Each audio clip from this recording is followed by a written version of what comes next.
wherever you are watching in the world. Shaun Driver, the Red Horde, with Brendan and Dave, surprise guest. Boxing Day to get comfortable for this one after a bunch of matches. Sheffield United visits the Kairos, and we're here for it on the Boxing Day special. Brendan, let's start with you. How are you? I am good. How are you? It has been. Yesterday was probably one of the most enjoyable days I've ever had. I had an absolute blast with the kids. Just parents are down. It was just a day of fun and activities and wonder and joy, and I am absolutely here for it.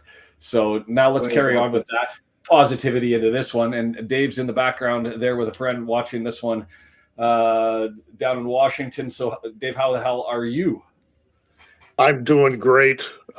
Sitting in here with my friend Andy Wolf. Some of you remember him. He joined on one of the streams for the women's matches back in April when the two of us went to Wrexham. But I'm doing great. Had a great Christmas day. Looking forward to this match, and especially the lineup, though there's plenty to be nervous about here at the same time. Well, and it's a weird lineup on both sides, and I guess we can jump right into it if we wanted to. I mean, you've got the O'Brien injury, things get changed up. We've been talking about how to get Windus into the lineup more frequently, and maybe through injury, we found ourselves our option.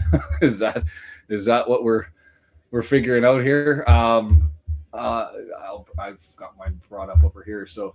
For the standard in the back, Ogonkwo, he had his moment yesterday, last game with the handling of the ball and missed opportunity.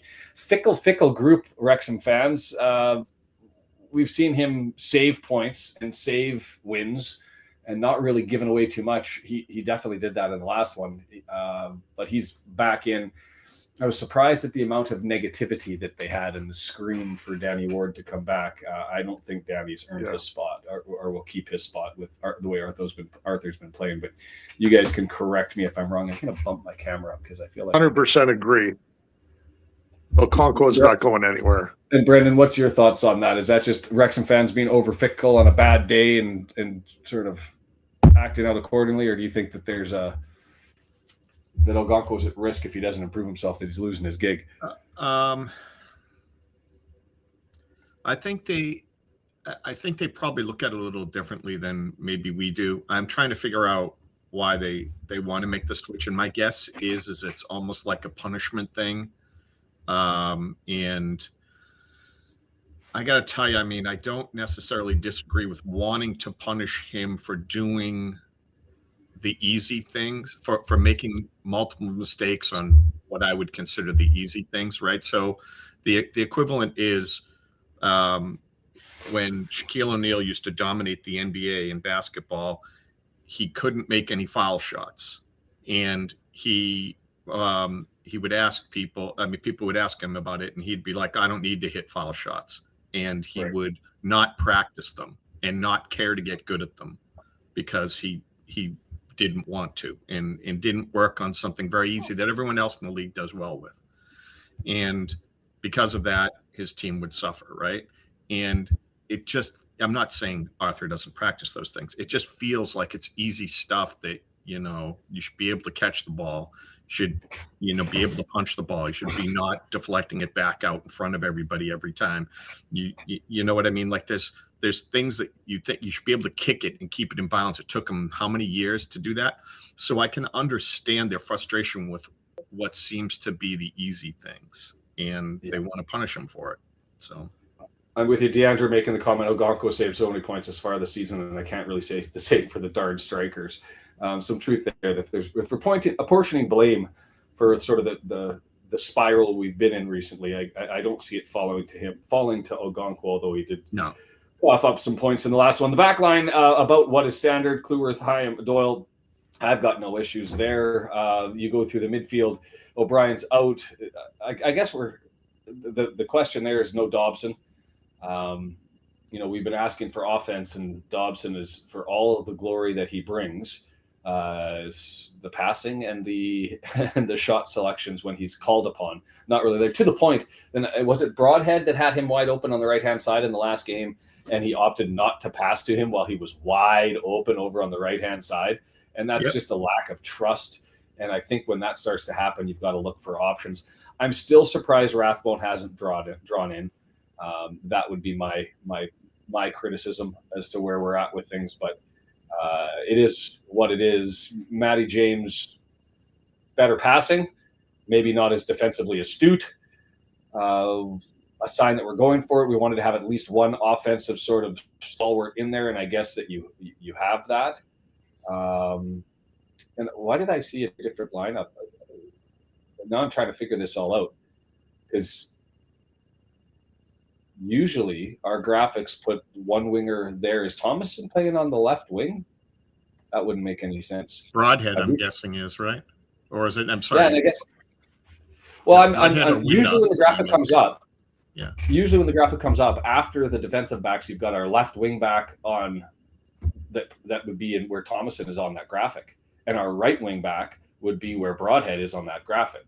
I don't think that that's going to be the case. I think you're going to have Longman running on the right. Does that mean that we're going to have Thomason on the left and Broadhead in the midfield? Yeah, but I don't know. I'm just guessing. Yeah, I mean, we're going to have to wait for it. As far as personnel goes, Longman makes sense to have at least one steady wing back running. You're not going to move him into the midfield when you've got two other midfielders that are out there. So the question is who's going to be running the left? Is it going to be Thomason? Is it going to be Broadhead? Is it going to be Windass? Or have we changed shape, which I think is the least likely of the options? Actually, it's the 3-4-3 that Parkey said something about earlier, just a little bit ago. Either way, we needed more offensive talent on the field, especially with O'Brien off or not an option at all, right? Like, you had to get someone who could score out on the field. So, yeah. So, I mean, I'm always around for a look. We've been questioning game management, and the thing is not really so much the formation, I don't think, and not really so much the personnel selections as heavy as far as criticism. Where the criticism has come from us anyway in the last, well, let's call it the 5 games where we've had 2 wins. It's been the game management where, as Brendan, you've been saying, we need an injection of something. The legs are tiring. There needs to be a spark. They're coming at us. Momentum's gone the wrong way. Do a thing to impact the game, and we sit and wait for 7 to 10 minutes, and by the time we make the selection, it's too late. So anyway, that's their lineup. I don't know if we have any more thoughts on that. We can also go to the bad guys. They've got a fascinating lineup as well. Probably, I don't know if it's desperation. I don't think it is, because they've been playing relatively well. And so I'm shocked that they've sort of done what they've done. Do you have their graphic up to bring it up? I do. So out of their normal starting 11, or I guess their top 11 for what they've had for players, they've got 5 in the lineup. So Cooper. Oh, and by the way, fun fact: 2023 we played the Sheffield United, and this is the fun fact of football, I guess. Played them in the FA Cup. How many players do you think are on that starting 11 and in the substitutes for the Sheffield United team that were on the club when they played Wrexham in January 2023 in the FA Cup? Any guesses? I don't know how much of their team they turned over at all. I have zero idea. All of it, except for Mr. Davies on the bench, the goalkeeper. He's the only player who's still with that lineup. So all new players all the way through. As far as this season goes, Cooper, O'Hare, Tanganga, Hammer, and Sureki have been are there 5 that have had significant time. Where I find it interesting, and not due to injury, he's on the bench, but their leading scorer and top striker Campbell is sitting on the bench. And I thought, well, maybe this is a changeover. This is a club that, remember, in the first 14 games of the year only had 3 wins. They've now got 5 wins, 2 draws, and a loss in the last 8.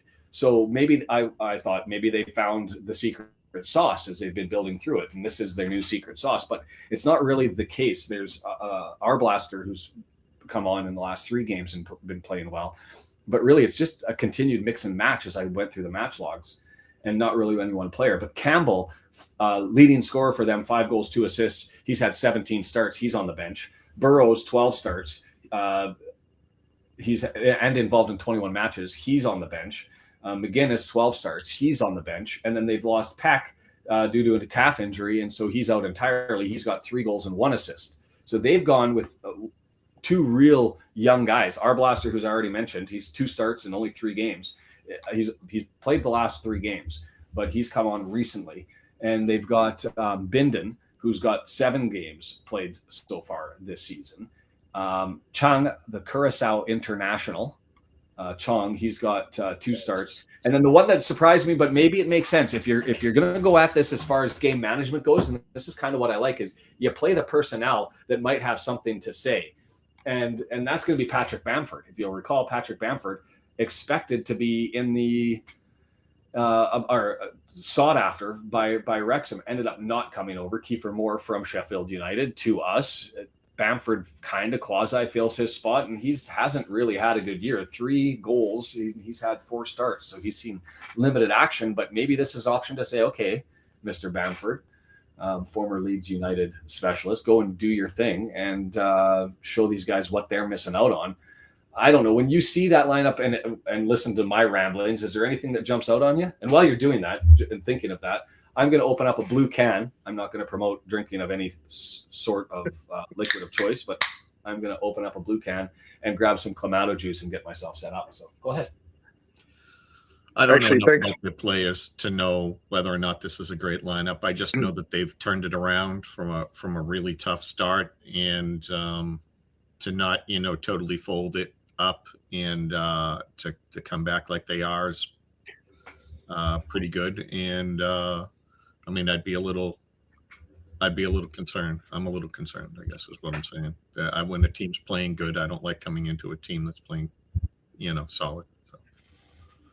So there's a lot of concerns I have coming into this match today. And I'm sorry if I'm raining on anybody's hopes and dreams for today. But one of the things I think of as we're talking about Sheffield United's lineup is I don't think they're taking us very seriously, nor do I think they really need to. I think this is a great match for them to give some of their guys a break, going up against a lineup and a formation that is showing a little bit of desperation as far as on our part. I mentioned some of this in Discord earlier in the week, but what I've seen is that our lack of wing backs, having Kakache and Kabore out, brings up more weakness on those wings, which is supposed to support the midfield and the formation that Parky's trying to do there. And our midfield has the most absences there as far as injuries. I don't think Thomason is producing offensively as much as Parky expected. I think there just isn't enough forward push, and it's really difficult to watch Thomason and Dobson at the midfield at the same time because you're just not producing offensively. So now when you look at this 3-4-3 today, I see our potential for attack with our 3 forward, and I'm excited to see those guys out there. Mm-hmm. But I'm just wondering if our midfield can actually produce that push to get them the ball as much as we need to. When did Thomason ever score, though? Who would ever think that Thomason is someone you? No, not scoring, just a forward push from the midfield, producing chances, and it's just more of a defensive set is what I'm seeing today on this lineup from our midfield. We don't have any attacking mids. It's all defensive mid is what I'm seeing. I would agree with that. And I don't think that it was not expected that Thomason had some offensive upside. I mean, and remember, the guy is 23 years of age. Right, 24. I guess his birthday is it next week? Yeah, next week. And so he's a young guy, but he had with Bolton, he was performing, and yes, okay, it's a level down, but at 22 years of age, he had 4 goals. He was pitching in with assists. He had upside to him, and part of that is maybe adjusting to the higher level. Part of that is maybe just a young guy, different squad, trying to get set in.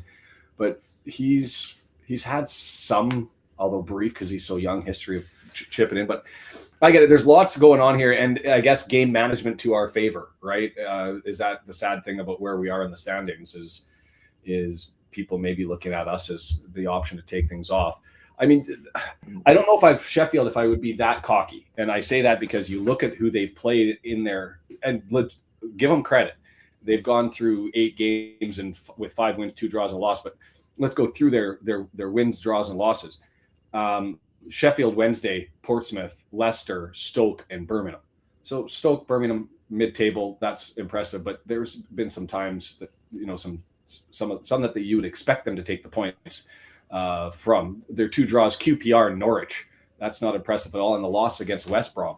And so they've obviously had a hell of a run at the start of the first half of the season, and then some lighter competition towards the end. But maybe this is 4 games in a tight segment. I haven't looked up who they play next, and that they're building for the future. We're 13 minutes away from kickoff. I did see the message, by the way, and now I forgot who posted it, saying next week the P&E game isn't on DAZN and it's blocked, and so there may be some issues with getting that in Canada.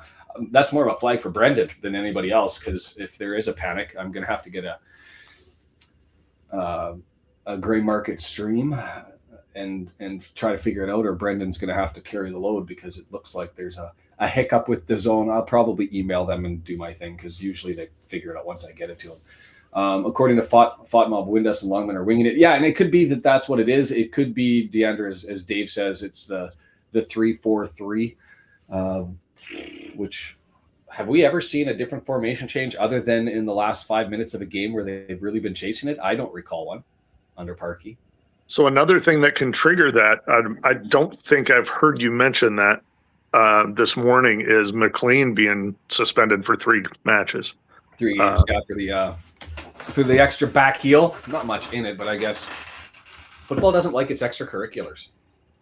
Not so much. And that's frustrating, because if there was to be a suspension and a red card that came out, the guy who cleared out O'Brien and wiped him out, obvious answer. I mean, that was, didn't even get a 1-gamer. It is what it is. But yeah, Woody says, I will do that and see what I can do on my end. 11 minutes to go before we get into this. Do we dare look at the standings after everybody's sort of gone through their bout of plays? Do we talk about style? Do we really need to look at standings? Well, I mean, we're sort of in this purgatory now where we're 6 points up from being where we don't want to be, right? And that's scary.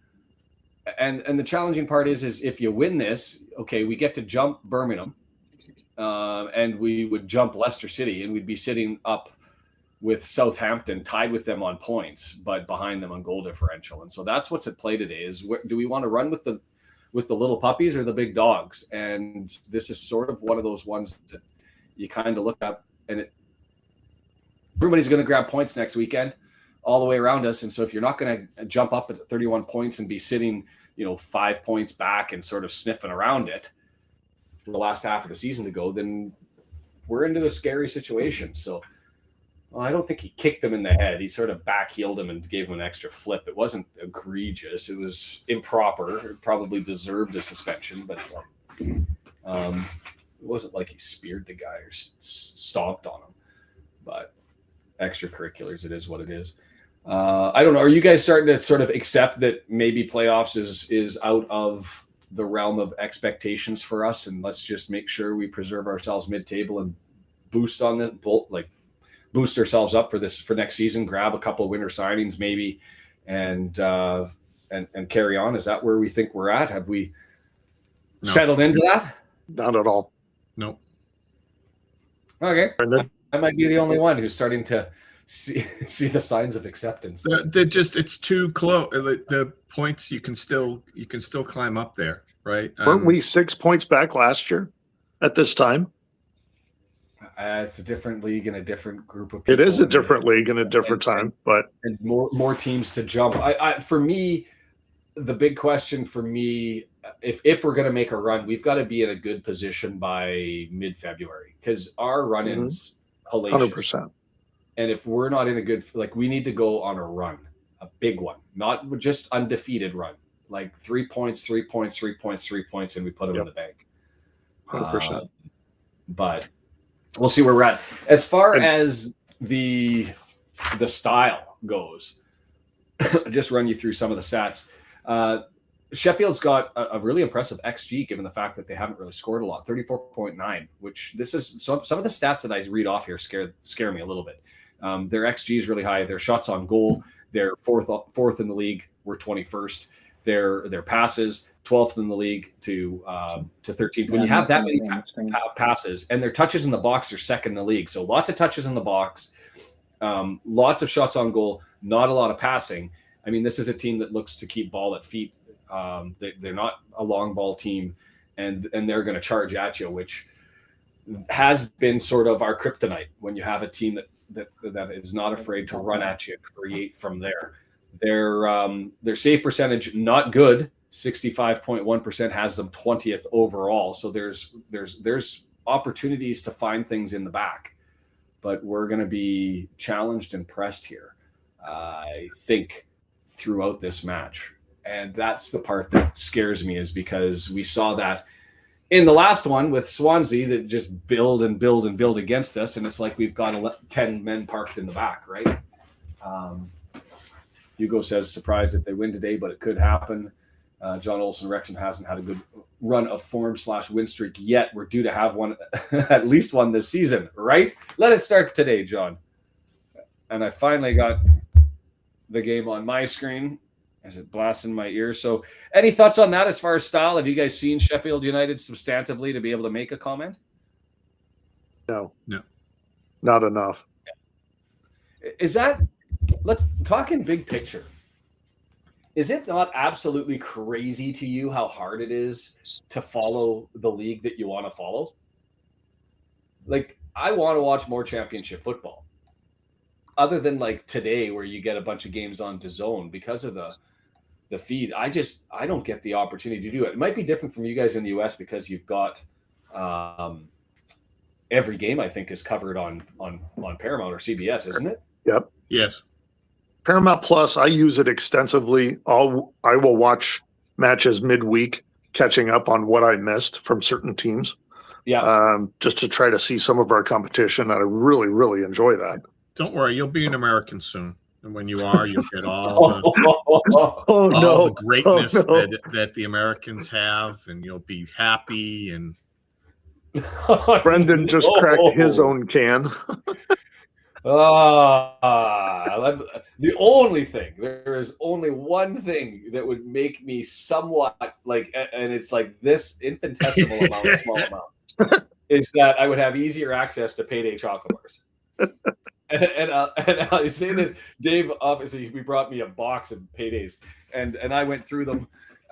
My mom and dad for Christmas replenished it. Like, that you're a fan of payday chocolate bars, and that's like the go-to. I had why do they call them chocolate bars? They call them bars. But like for Christmas, I unwrap a present, and it's literally just a box of paydays. So Deandra spat out her drink.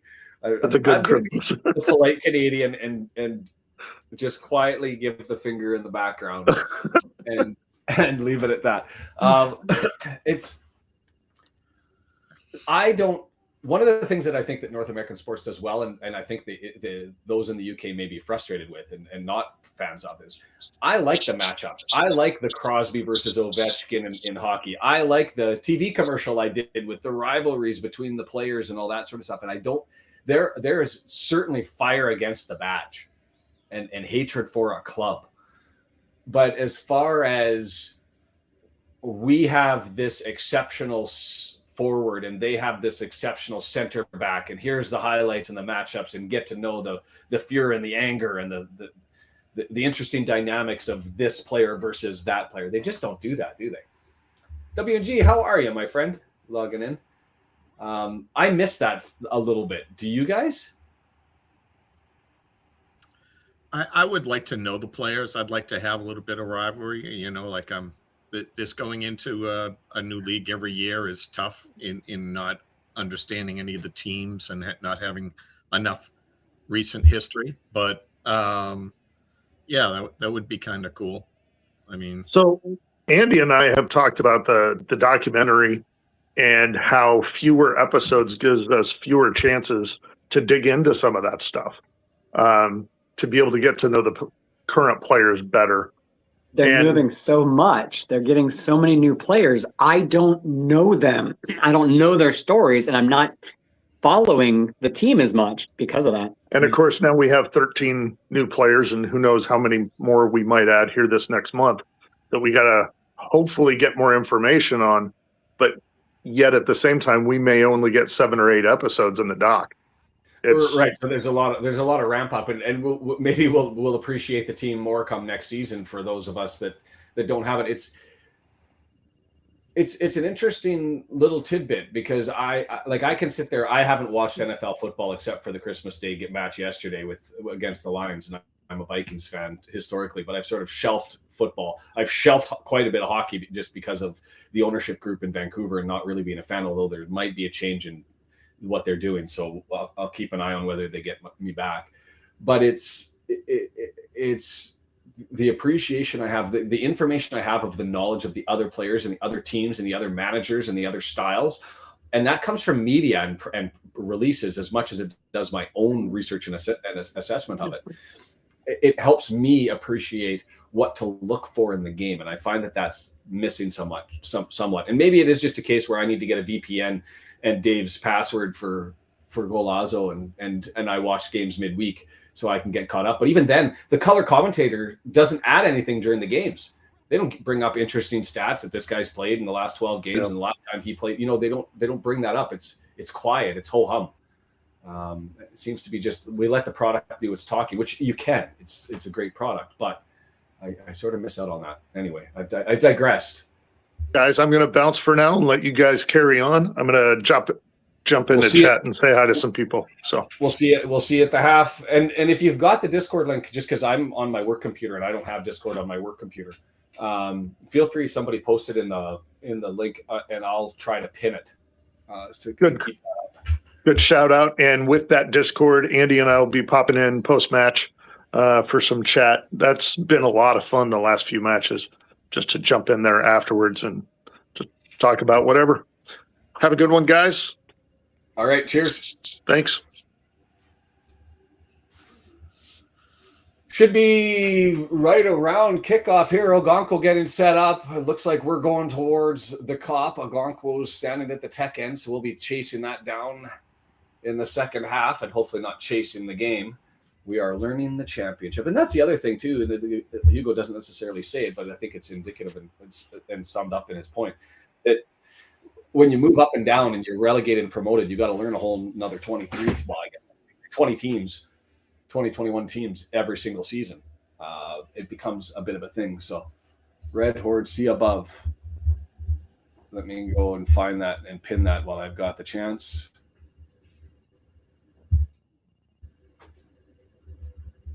Did I miss it? How far back am I going, Deandra?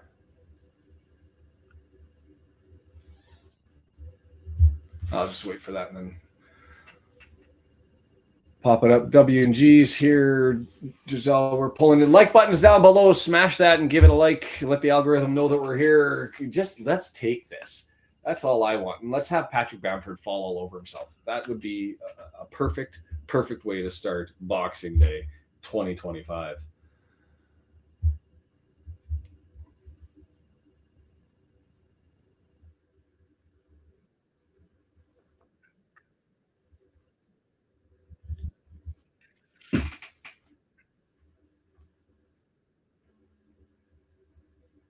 Come on. Let's get this underway. John votes for 4-0 us. Optimism. I like it. That would suck if it was blocked. We're underway. I'll have to figure that out because it's one of the things I wish I need to get going more is push down the field. And so the thing to keep an eye on is have we gone to a 4-3-4 right at outset, and we'll try and figure that out as we see the shape here. 3 over there, right-hand side. That's Thomason. So no way we're going to be able to look at this now and tell, because that just looks like standard form.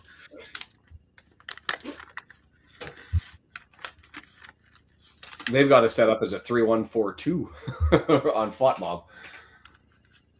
Doyle through the middle. Early touches for us. Thomason, left-hand side, 45 yards out, looking for him. Chong out on him. The Curacao International. Andrew, having a Curacao International, does that raise extra hatred or is that an extra love? I don't know what it'd be like for you as a football fan there. Right-hand side, Clueworth. Lots of possession from us. Windass got Longman over on the right-hand side. Gives it to him, 18-yard box. McCallum out blocking. Longman, delivery. Moore is there, too close, and grabbed by Cooper. Oh, yeah, and we didn't say this, Brendan, as far as welcome back, Rodriguez on the bench, Kakache on the bench, and so people departing with injury, people returning from injury. McLean watching from somewhere in the stands on this one is Matty James. Bad first touch, but able to get it back. And Clueworth now grabs it. Extra love. There it is.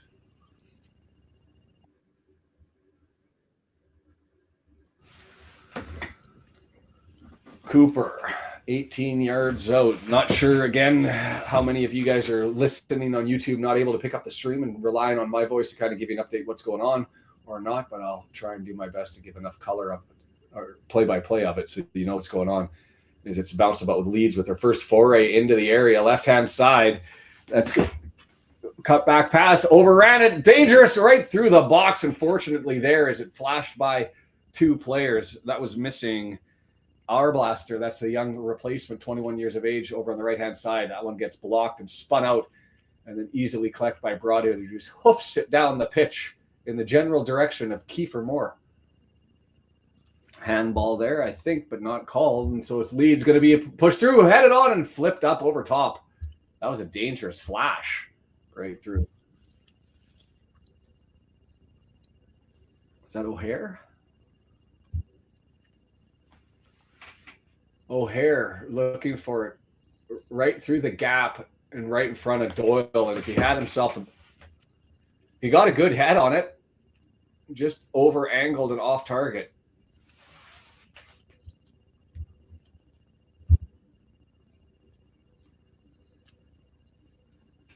There you go. Get Matty James just orchestrating all that. Steady, calm, and that's kind of what we were looking for, somebody in the midfield to be the maestro, right? Broadhead now 17 yards out, looking for options. Gets it to Windass. He's got Thomason over there as well, in separate. Broadhead takes his defender with him, leaves it. Now it's Windass. He's got options. Matty James staying back, plays it towards the middle of the pitch. Doyle has stepped up from his defensive position, running into the box. There's a shot, skips it below and harmlessly at the feet of Cooper, who grabs it. Did he have an opportunity to go to the left-hand side there, or was that going to be blocked? I think he had. Is it me, or when you see Doyle, do you think of an NBA center bringing the ball up? Like, it's like he gets his opportunity. He thinks he's a guard, and he wants to take the ball. Hoisting threes from beyond the arc as a center. Yeah, that's Doyle. That's Doyle. Never saw a chance. Never turned away a chance. Doyle wins that battle, settles it down. Now Thomason collects it. Bad pass back from Broadhead, and then we've given up possession. But who's that guy? Matty James with the shoulder barge ekes possession. Broadhead through the middle of the pitch, 20 yards, looking for options. Right-hand side, too soft on the pass. Tried to get it out to Longman over the right-hand side and missed him. Gets it back. Broadhead skews off of him and settles it down. And Leeds just relieves with a big thump down the middle of the pitch. Whoo-wee! Well, they're spry today. They're into it. Morley Broadhead looks like he's got a fire lit under his ass, which you don't necessarily get every day.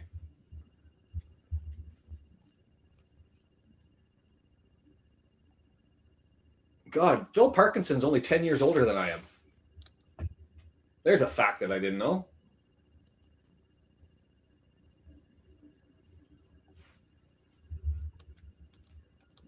What was that? Tanganga just completely misses Sarakai over on the right-hand side. Played him like 6 feet short and just gave us the ball. Long may those struggles continue.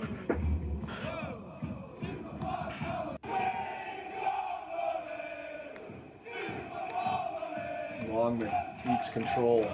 Bangs it off of a defender. They're going to get a throw, aren't they? The referee says, not from there, take it back. Cheater, cheater, pumpkin eater.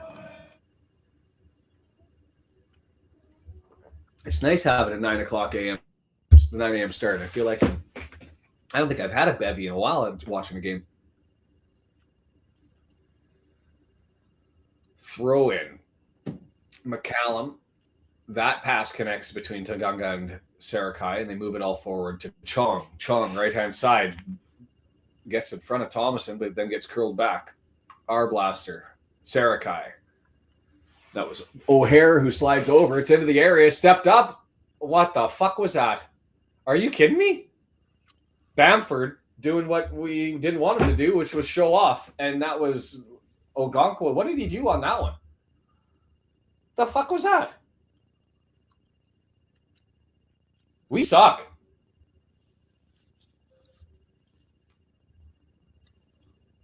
Like, first opportunity down, and it's like Ogonkwo was sleeping back here.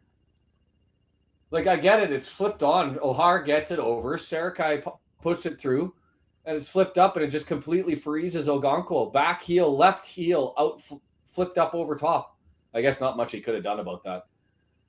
Other than maybe, do you think he can come out and get that? I don't think he can come out and get that 10 yards out. And just, I guess you give that to Bamford for showing off. Outside of the heel, flick up over top into the far corner. 1-0 leads. I just think that was bad defense.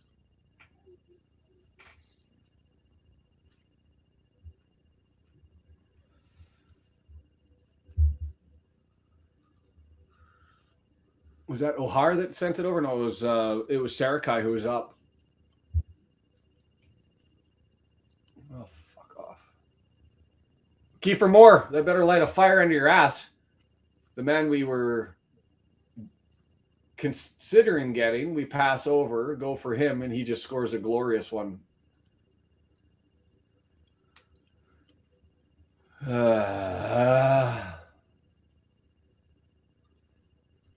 Broadhead.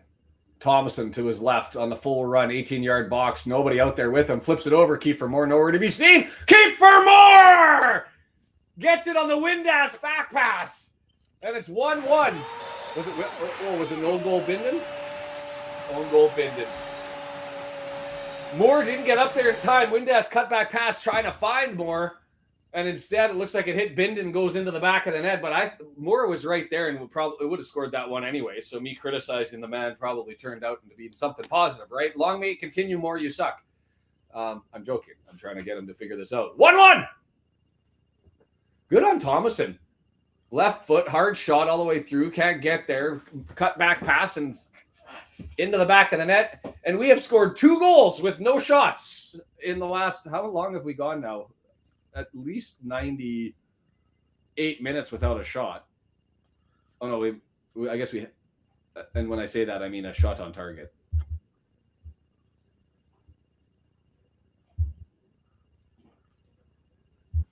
We'll take it. We'll take it. Moore was there. If Bindon didn't put that into the back of the net, that was going to go in the back of the net because the keeper was scrambled on the cut back. He didn't have anywhere to cover. Well done on Windass to hustle his ass up there to grab that. And Thomason on the run. Broadhead with the trust to find him. And it spreads all around.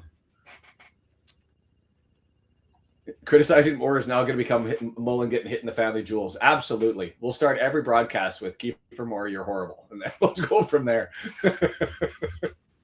We're looking for something. We haven't had a superstitious thing work all season long. Bamford now with it. 10 yards away from goal, curling it back. O'Hara. No, that wasn't O'Hara. Sorry, O'Hare. That was Hammer.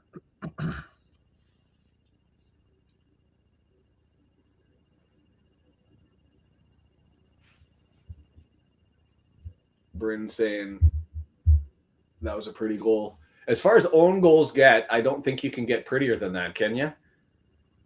Tanganga, long ball, dives blocked. Doyle collects. Through the left-hand side, Broadhead, lots of space, 3 red kit, 3-on-2, Broadhead into the area, looking for options, tried to draw it back to Windass, and the pass gets blocked, and Leeds is going to have it. I'll take that, though. This feels like it's going to be like a 7-6 special, doesn't it?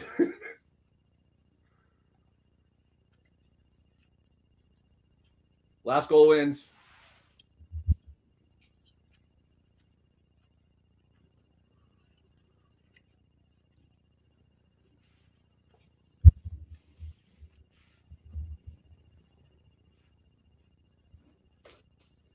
Oh, Longman has it flicked up. Nice. Plays over top, then off the head, keeps on running. Riedwald.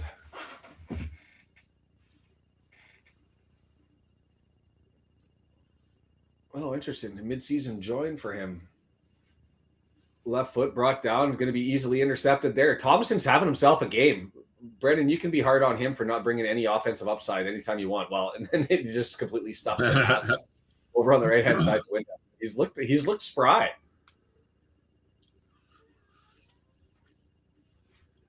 Saricki through the middle of the pitch. O'Hare.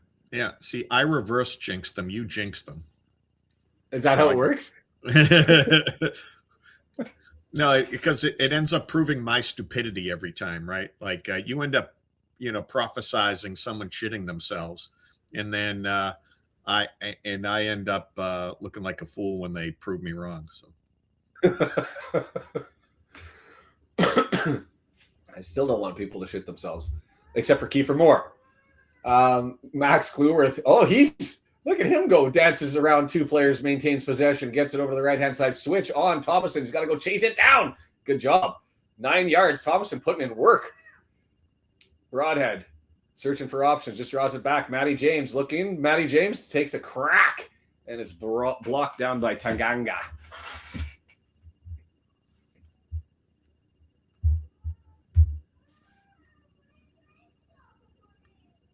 Well, we're talking NFL in the chat, are we? I was like, well, that's a long message from Bryn. It has to be important, and it's not. It's about the NFL. If we want to be a NFL team, we want to be the Patriots, a dynasty. Oh, nice pass through. Moore with it. Pressed in the back, kept his feet, knocks it down. It goes the wrong way. Thought it might have gotten a corner there, but instead Broadhead collects. Thomason to Broadhead. Broadhead, 18 yards. He's got Thomason as an option, decides not. Matty James now, 25 yards out. Switch potentially on. Just going to settle it down for Doyle through the middle. Pass it back, gave it up to Bamford, but he gave it up to Kiefer Moore. Kluworth comes in support. He's got lots of space. Have a crack, sir. No, he's going to find Kiefer Moore. That's probably the smarter decision. I'm getting all excited and jittery. Just shoot it. Chief, haven't said his name yet. Plays it. Kluworth collects, and we're just going to play some cleanup here in the back. All the way to Ogonko.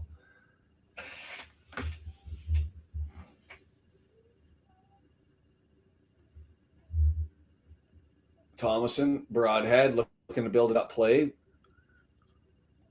Did Broadhead light a bunch of fireworks under their asses before this one? Because there is movement away from the ball that I have not seen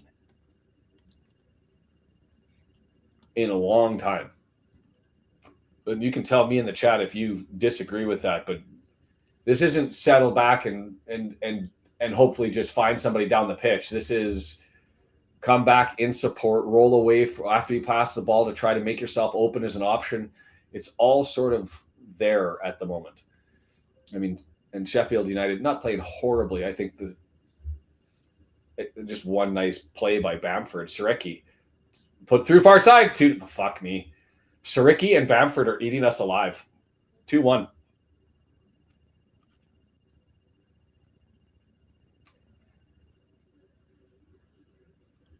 We saw the script. We've seen the script.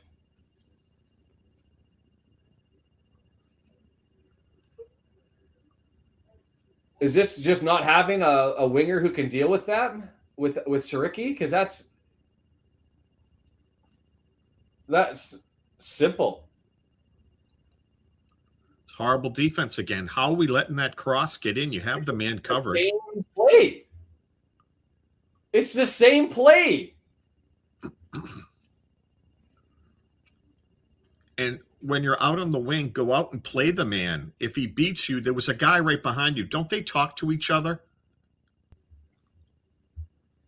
We need James McLean out there to beat the shit out of Bamford for 90 minutes, apparently. Well, I said this is going to be a 7-6 last goal wins special. But good on Chris Wilder, the coach manager of Sheffield United, for saying, you know what, I'm going to go with the unplayed. He's 2/3 of the way to his full season total as Bamford. He's only had 3 goals going into this game. He's now got 5. Scores his hat trick. He's going to match it in 1 game. And that's all just basically saying, hey, they wanted you as you prick and you came to us, and so stick it to them. Broadhead now with us. Matty James over right-hand side. Light Longman has to come back and how are they allowing these forearms that they're not even playing with the body? They're just running in and shoving guys. The backs, the sides. Dave's hoping for a 7-7 draw. It'd be entertaining.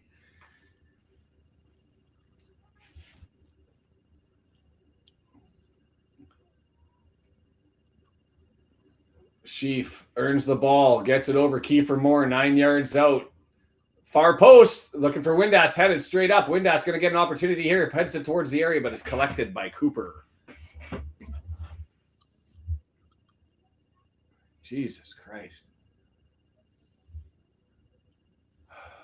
Like, and the thing is that's got to get past the man who's marking him. In that situation, I believe it was Thomason.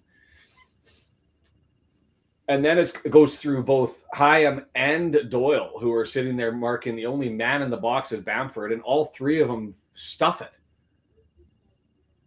And I mean, I can score that goal, assuming I had the insight to actually run to this position.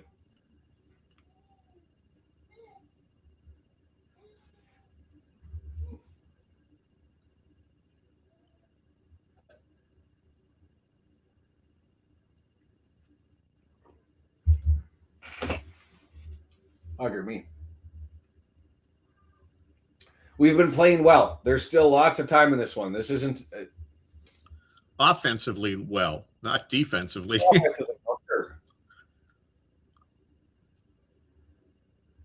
No way. That was the most obvious missed call on a throw-in I think I've seen in a long time, is that went off of Sarecki's left leg. And Kiefer Moore runs out and grabs it, and they say, no, give it back to Swansea. I'm going to get PTSD on this one. And Ricky bangs it off of the charging Thomason.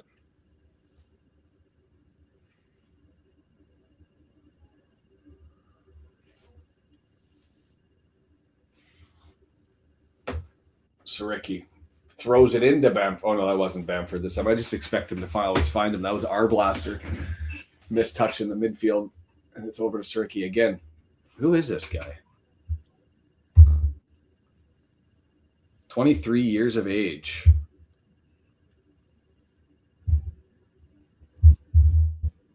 So you want to find a right wing back, do you?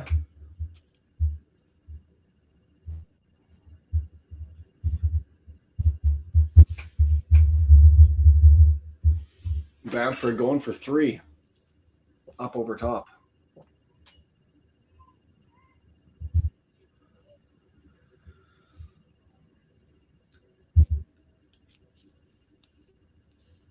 Oluwafemi Saricki, Manchester, England, 22 years of age, played for Bury.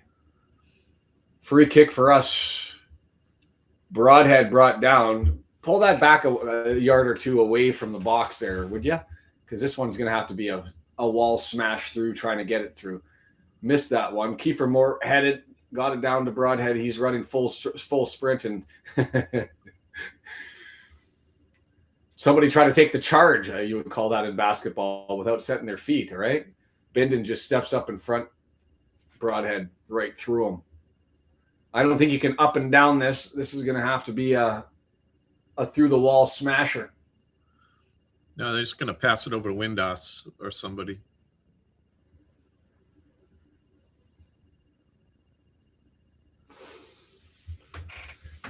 Broadhead standing at the ball.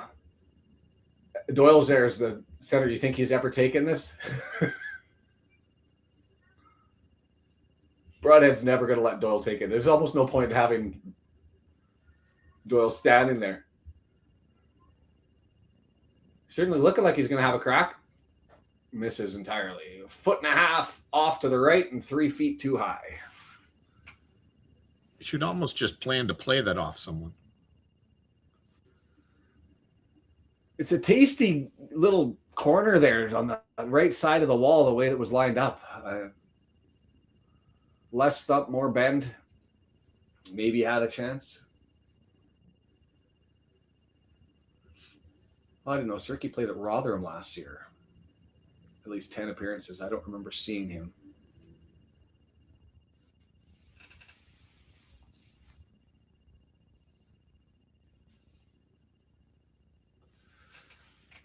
Broadhead draws it down. Thomason.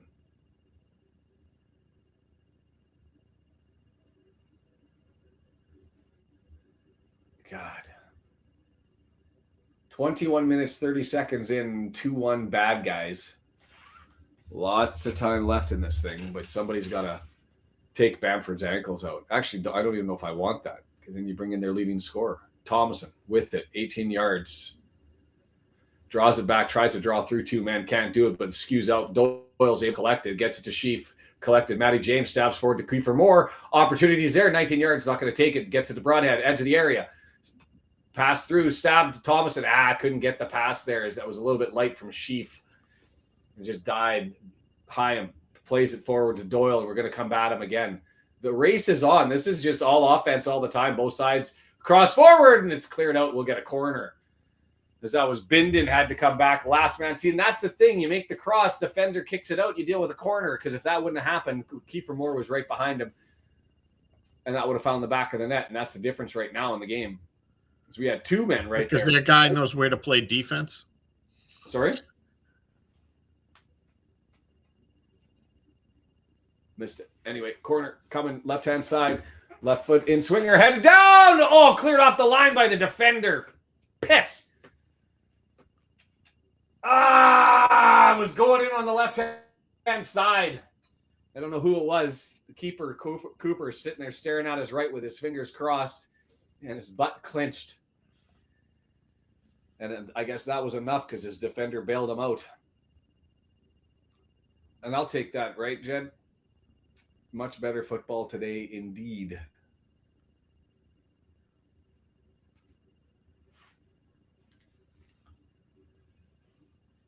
Still goals in this thing.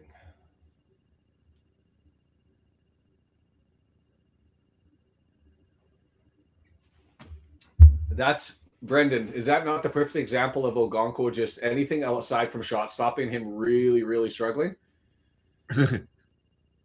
Runs out to the edge of the area, knows he can't grab the ball. It stays outside, and so he just sort of panic thumps it. He had nobody pressing him, but panic thumped it, skewed it off of his foot, and now it's going to be a throw in 17 Why yards can't you away. do something with that? Why is that so hard? Uh-oh.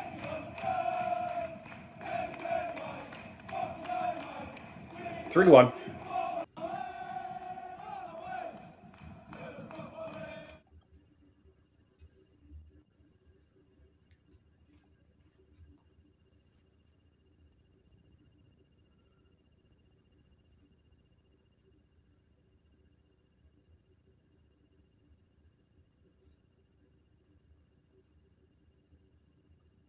Matty James just late to pick up that O'Hara's running in from the 18-yard box. It gets thrown in, and it gets Kiefer Moore puts it up, and it goes towards goal, and it's right where O'Hara is. Ogonko can't get out in time. Matty James missed the run in, and O'Hara, the tiniest guy on the pitch, gets an open header from 4 yards in front of the goal line.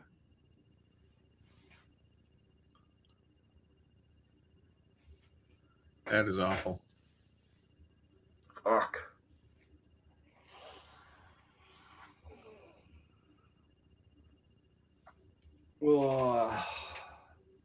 No, a lot of it, some of it.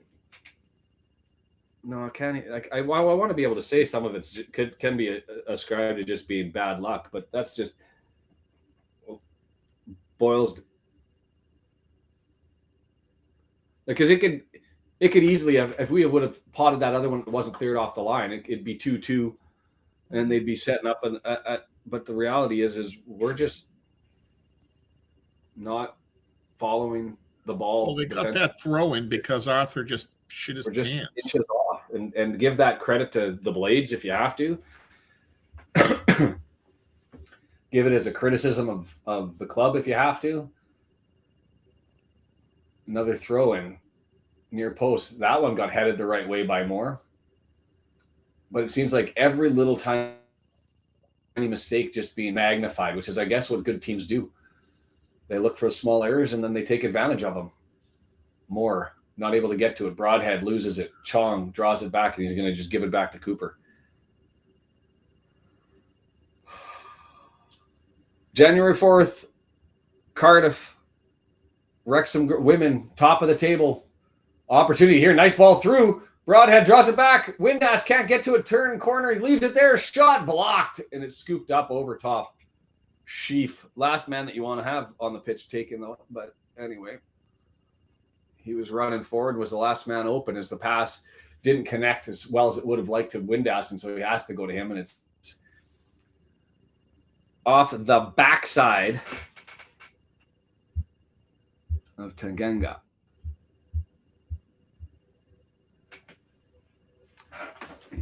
Left-footed in-swinger from the right side. Find one before the half. You'll feel relatively okay going in 3-2 down, knowing that you've found some goals and there's lots there. Thomason scores! Kiefer Moore! 3-2. What's going on today? I don't know how I can handle this, if I can handle this. I mean, that was just poor defense on their end. Like nobody grabbing the weapon. Kiefer Moore, he's wide open and doesn't have a hand on him the entire time. Look at him, not a hand. Not a hand. Still not touched. Still not touched. And so he just puts his head on it and puts it in the back of the net. Like, both sides are just saying, fuck defense. We don't do that here. Not today. 28th minute. There's been 5 goals. It's 3-2. We're down by 1. Stay tuned, ladies and gentlemen. Good for Kiefer. Also, piss poor defense by Sheffield United. And we're going to keep on going. Bamford! Shot stop Ogonkwo! I swear, I don't...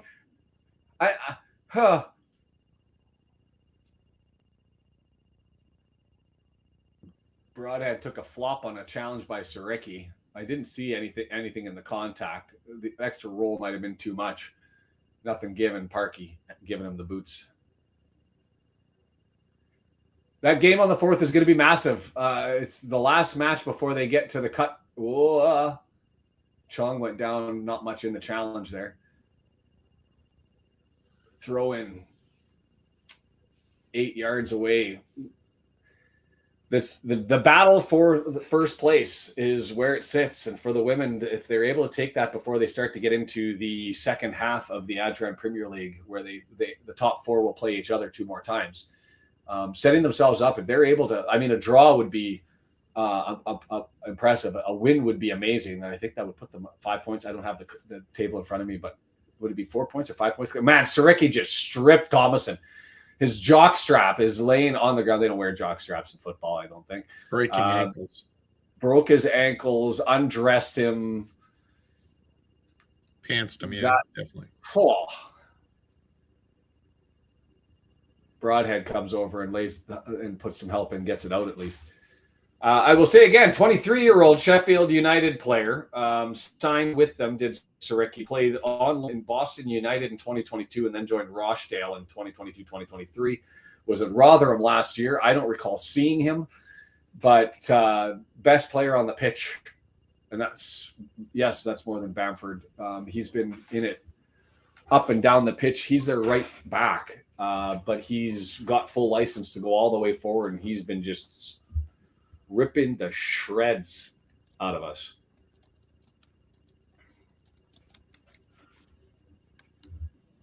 Kiefer Moore still sucks, by the way, Bryn, if you were wondering. I see your comment there. Just not at the level.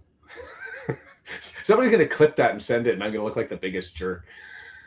Well, to be fair, he had an assist on that goal to his former team with that header. So Fair. He's been a part of a lot so far. Sheaf, nice collection. Clueworth with it. He's thumping it down, giving it for Kiefer Moore to chase it down. Binden, sorry. 5 shots to 7, 2 shots on target to 4, 9 touches in the box for us to 7. It's 3-2. And there's just a lot going on. We're only a third of the way through the games.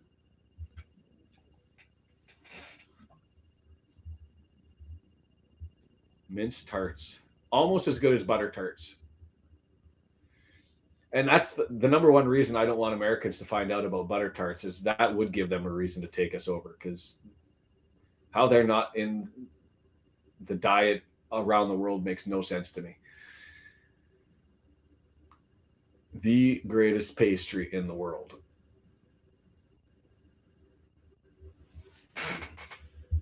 Our blaster.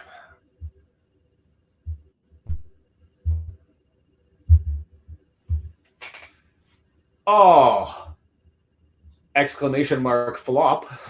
Longman breathed on a man. Did he actually catch him with the heel? I don't think he did. Cooper.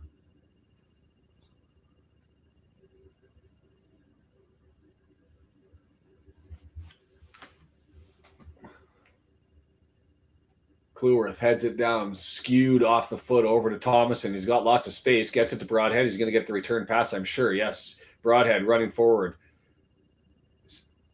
Long switch over to the right-hand side, pushing the back. Nothing given. That was pretty aggressive as far as pushes go into the back, but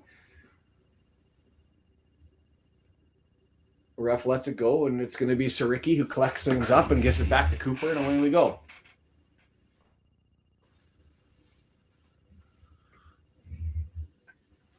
Denise identifying we got too much possession. Cutback pass coming. Nope, can't get to it more. It's going to go up for a corner, and here we go, right-hand side, and set it up, and hopefully nobody touches Kiefer Moore because he sucks, he stinks, and why would you want to touch that man?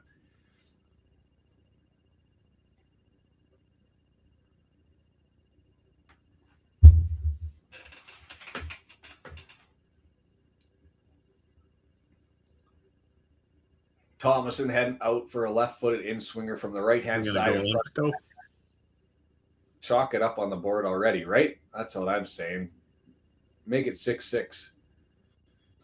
I'm going to have to go take Tylenol or some sort of heart medicine here. Left-footed, that's close. Far post.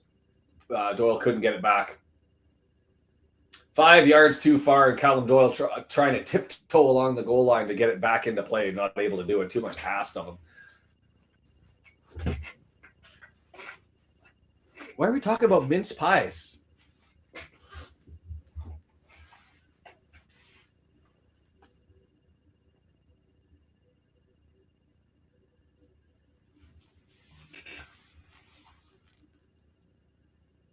Somebody get to that ball. It just all sat there and it's collected. O'Hare stabs it forward. Bamford into the area, and Ogonkwo comes out and collects it. Brandy butter sounds delicious, Em. I'm not going to lie.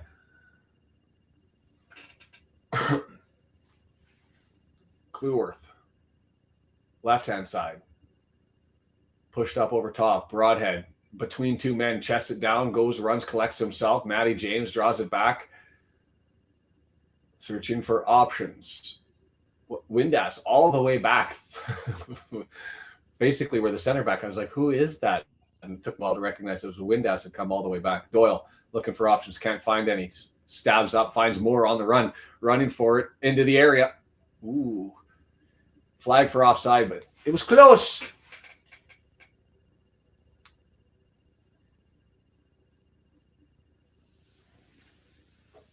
No, it wasn't as close as I thought.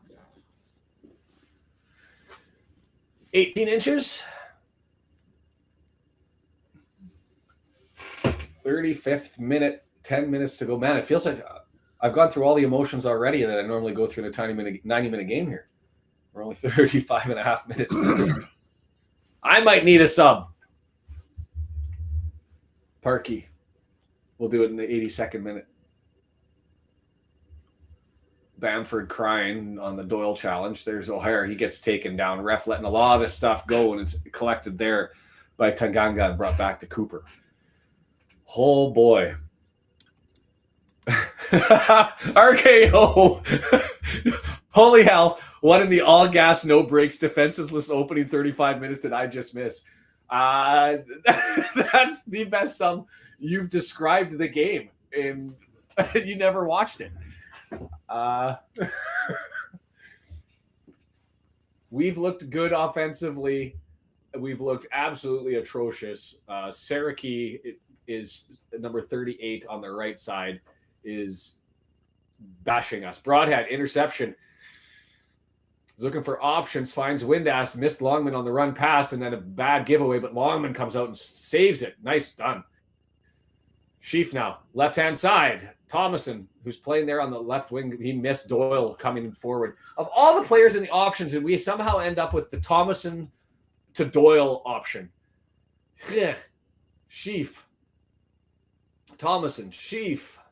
And we're going to pass it around. To be fair, Doyle can strike the hell out of the ball. Sure.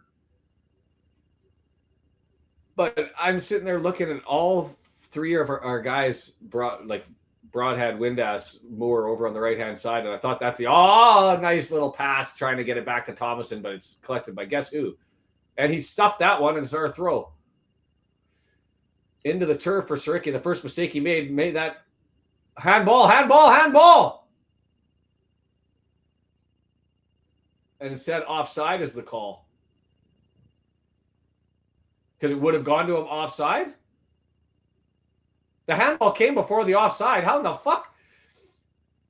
So first off, is there handball? He's pointing to Moore. And yes, so Moore is offside. He throws up to challenge it. The handball came, and the broadcaster's with me. You have to call the handball first. Moore didn't play the ball. Oh, yeah, that's something to look up 97th minute as to what the hell. I'm with the broadcaster. Intuitively to me, you've got to play the first foul that occurs. And it wasn't offside. It's not offside as to if you're standing in an offside position when the ball is made, they blow it down. Right? Not to mention that was an intentional handball. Well, not intentional in the fact that he was going for the ball, but intentional that he threw his hand up trying to say, "Hey, he's offside. This is offside." You think that he was saying offsides as opposed to hitting the ball? No. He was. There was two or three other players that were doing the same thing. He was just raising his hand to say that man's offside. Put the flag up. Corner for us on the left-hand side. Broadcaster, this game just hasn't stopped. Thank you, Captain Obvious. Oh, that didn't go for a corner? How is physics working on that? Thomason, he's going to grab it, throw it in, take the return pass from Broadhead, or from Windass, sorry, and Windass is going to sit there and smash it off of a man's forehead and take the corner instead. I'll take that.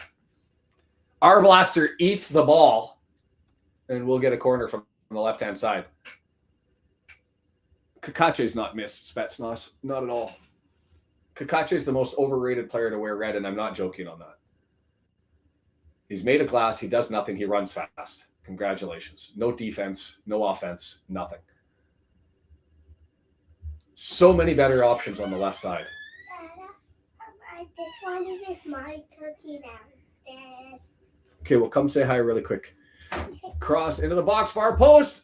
Up there, knocked down. It's loose. Kluwerth can't get to it. Looking for a handball, but nothing given, or at least that's what I think the shot was. What did you want?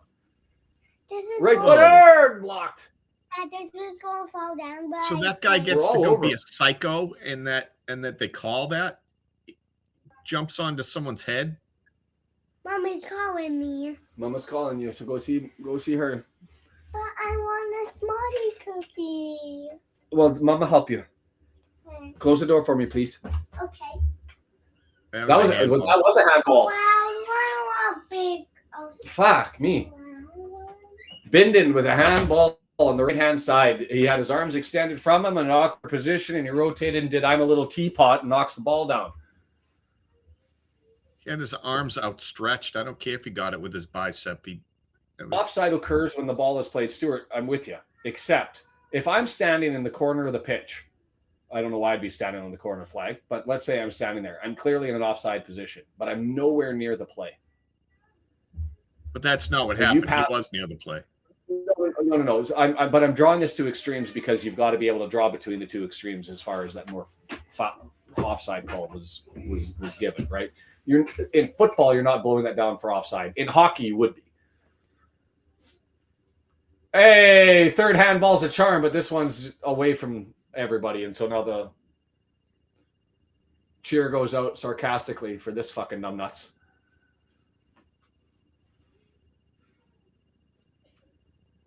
And I'm not so offended about the first one with Moore, but the second one that been forgot should have been a penalty as well. Thomason with it. Keep going. Put him to the sword. Doyle, left foot. That's offside.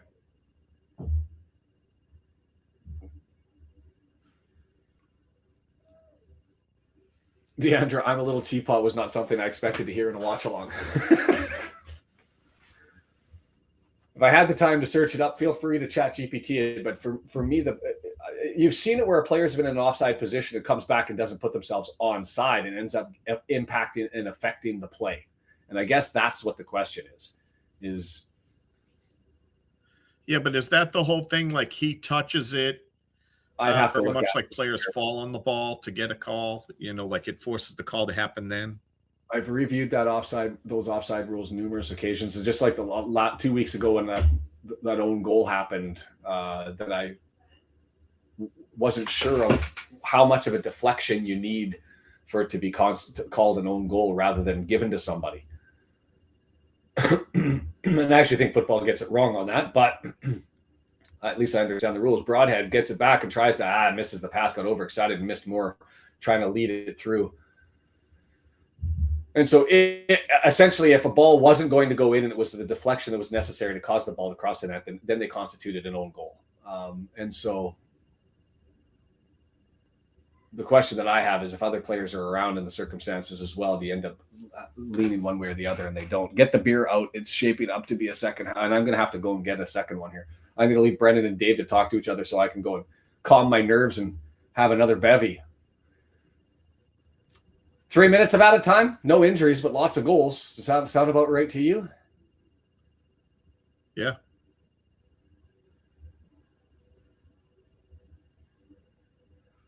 Arblaster all the way through. Chong can't get to it. Well played there by Doyle. Turns it around, and Thomason, he's been everywhere, good and bad.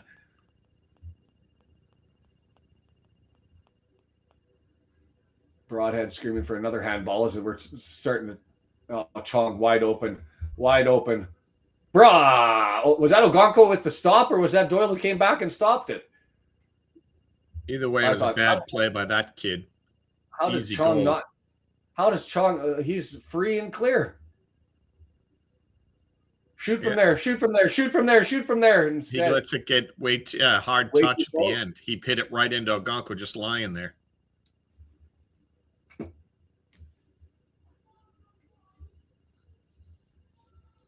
Interesting. He played in the Ivory Coast and in Ecuador and now in England. In South Yorkshire for Sheffield. Another reason to hate the Jerks. Put down Kiefer Moore.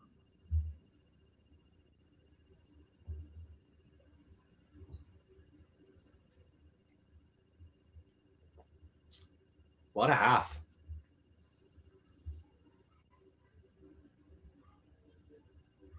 Parkey's giving it to the fourth official here as the clock goes up for 2 minutes. And I think he's pointing to the scoreboard and he's saying it's 3-2.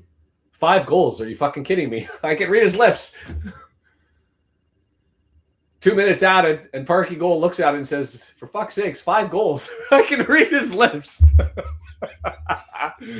Love it.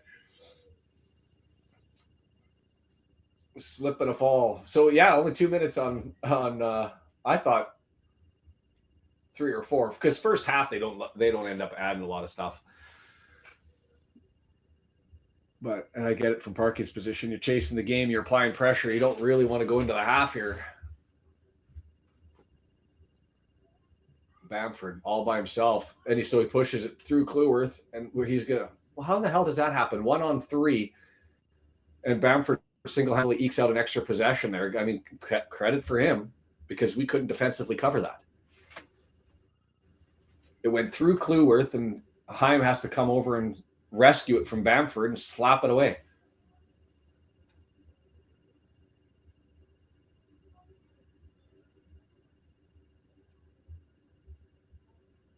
Is it going to go out? Well done, Matty James, for hustling his ass, because that was going to go for a corner. And instead, he gets a free clear, and it gets pushed down the pitch. 30 seconds left to go in the first half. Deandra, apparently my love for Chong ends when he starts to be a threat. Well, then you can still love him, because he wasn't a threat at all. It looked like he was going to be, but he completely dropped the ball. Cleworth knocks it down. 20 seconds left to go. Not the greatest clearance. Bounces around. I think everybody's just looking. Here they come. Whoa. I just lost. We're at the half. Absolute madness in the first half of this one. 3-2, and somehow we should have probably had 2 more. Summarize that one, Brendan. Painful to watch on the defensive end, and exciting to watch on the offensive end. It's nice to see us. I mean, this is exactly what you and I were calling for, both having Windass and Broadhead out there at the same time, and you know, maybe that would be electric, and they finally did it, right? Not with 2 minutes to go in the game. So yeah, offensively promising. Offensively promising. Still lots of time. It's one of those games where you're down by a goal, but you feel like, you know, there's still so much more to happen on this one. Probably going to abandon you in a little bit. Calm myself down, grab another bevy. You want to grab Dave in, and you guys can carry the halftime? He's not in, but I can. I'm fine. If Oh, you okay. want to run, I have the stats. I can go over. And I'm gonna see if I can look up the what I think the interpretation of the offside rule is while I'm off doing my thing. All right, go ahead. I'll be back. Yeah. So in the comments, Spets pointed out that Shaun had made a call about not missing Kakache. I don't know that I agree with him. I think Kakache has looked promising offensively, shaky defensively. I think he needs more time before you make a determination on him. So I'd be all about seeing more of Kakache before I wrote him off. Shaun seems to think that he's seen enough to be able to make that call, but I don't agree. So I agree with you, Spets, on that. I'm going to go to the stats. Let's see what we have here. A lot of possession for us, right? Wasn't expecting that necessarily. I mean, I guess I haven't watched enough Sheffield to know if they're a big possession team. I just presumed they were, all the what are considered top teams or teams that stay at the top of the championship and go up usually play with similar styles. 55% for us. That's high for us, obviously.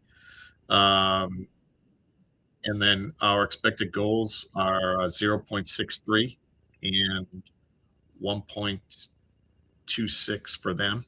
And then let me see. Sorry.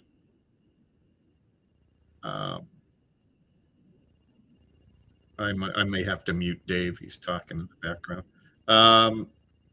What else we got? Accurate passes, 207, 82% for us. That's very good.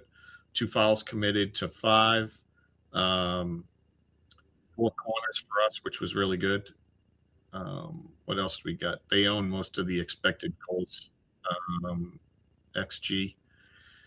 And we have block shots, shots outside the box. We got most of all the passing stats, which is really promising for us. We're not a great passing team, at least statistically speaking, in my opinion. What else do we have? Doing decent with aerial duels 1. Bamford has an 8-8 in fought mob, and our closest guy is Tomlinson with 7.5, and then Broadhead 7.3. Longman 6.9. Wow. Windass and more up there. Then Matty James. Yeah, I mean, good stuff. Let me see if I can. Oh, Dave disappeared, so let's see what's going on Twitter. Just the 3-2 halftime thing from the site. What's going on in chat here?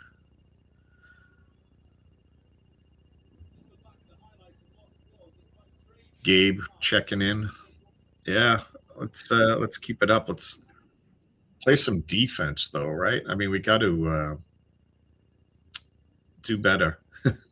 I mean, I don't like the lack of allowing a wing back to take all his time to set up his crosses like was happening. Especially when there's no defender nearby. I think he's got to go out and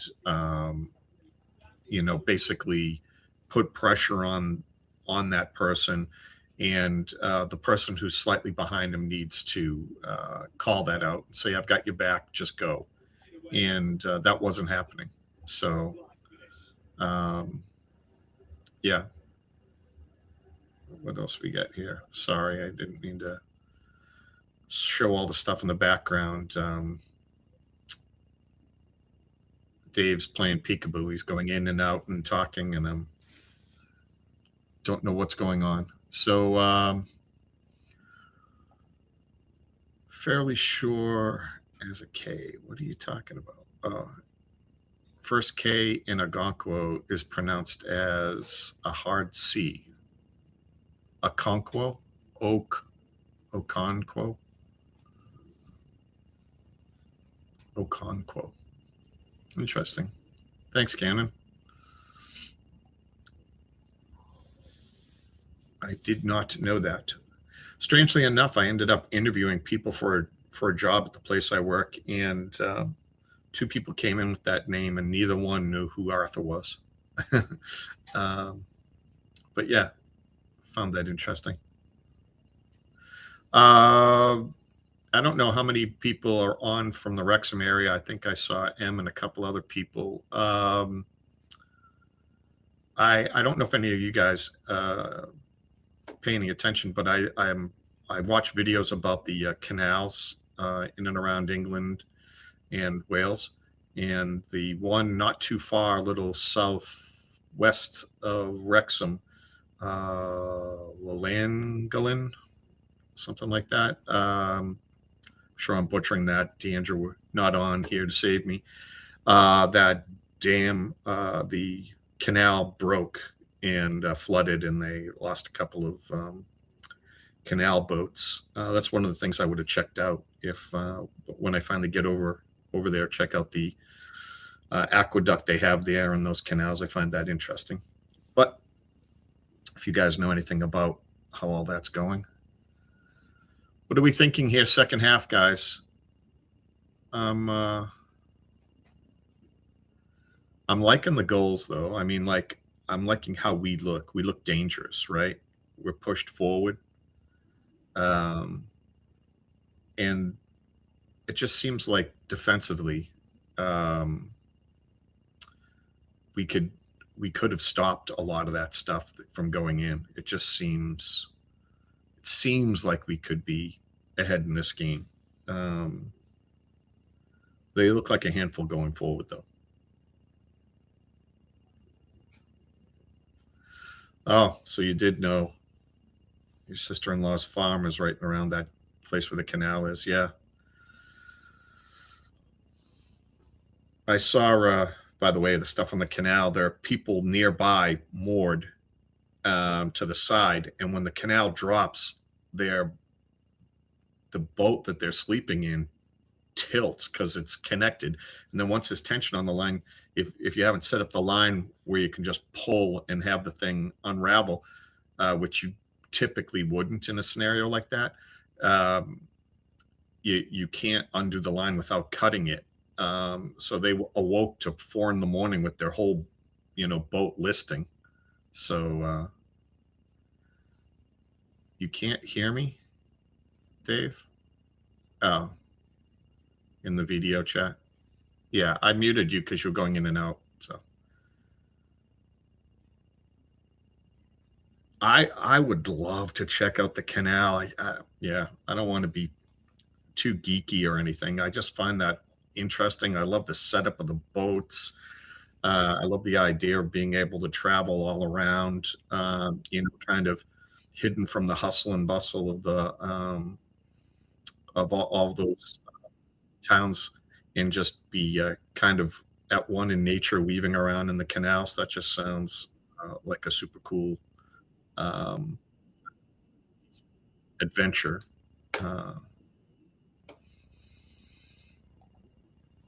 Shaun is back. Let me bring him back in. Yeah, throw me back in, and then I can tell you what we've learned on offsides. Tell me when I'm good. All about it. So, Law 11 of the FA, offside offense. A player in an offside position at the moment the ball is played or touched by a teammate is only penalized on becoming involved in active play. 4, interfering with play by playing or touching a ball, that doesn't qualify. Interfering with an opponent, he didn't interfere with an opponent. Preventing an opponent from playing or being able to play the ball, he didn't obstruct or get in the way of a defender in any way, shape, or form, or obstruct the opponent's line of vision, doesn't qualify.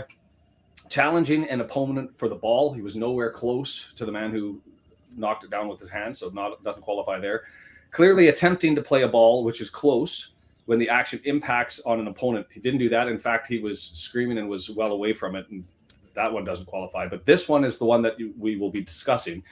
Making an obvious action which clearly impacts on the ability of an opponent to play the ball. And that's where someone in an offside position comes back and makes a defender defend them, essentially, is what that rule is all about. And I don't think that qualifies either. You go back down further in the rule and they add extra clarification. They say, in situations where a player moving from or standing in an offside position is in the way of an opponent and interferes with the movement of the opponent towards the ball, this is an offside offense. It impacts on the ability of the opponent to play or challenge for the ball, doesn't qualify. Or a player in an offside position is moving towards the ball with the intention of playing the ball and is fouled, that doesn't qualify. Or an offense is committed against a player in an offside position who is already playing or attempting to play the ball or challenging an opponent for the ball, the offside offense is penalized as it has occurred before the foul challenge. None of those apply. I think that the handball preceded the offside, and Woody summarized it right there.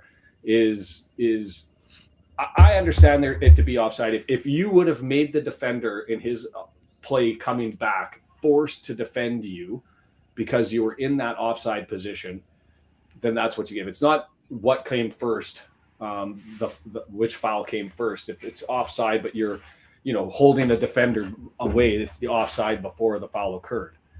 But that should have been an offside. And I don't understand why it wasn't given. I didn't at the time. Intuitively, it doesn't make any sense.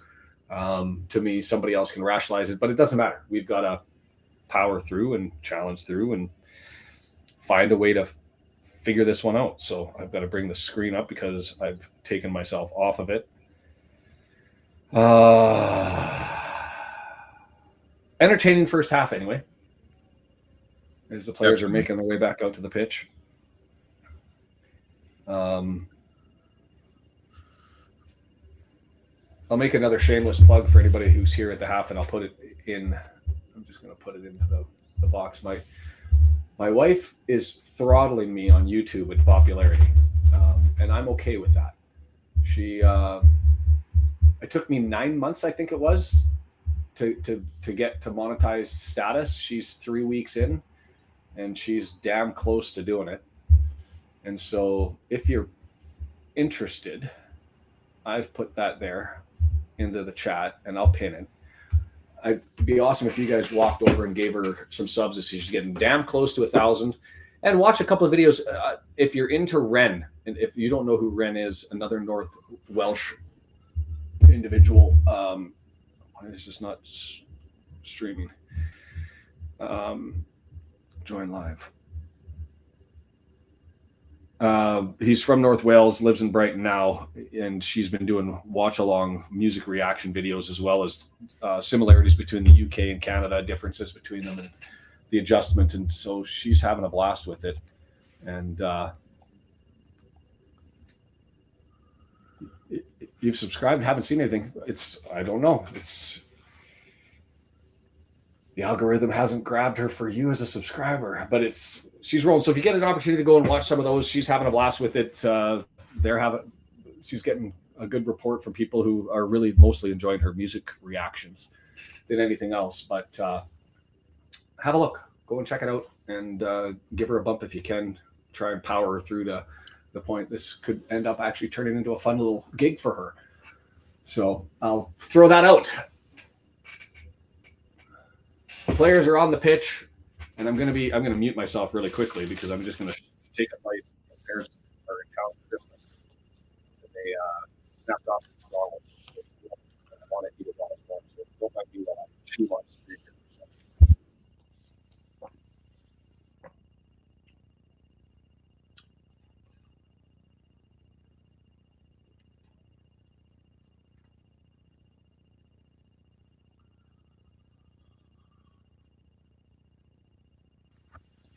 Thanks, guys.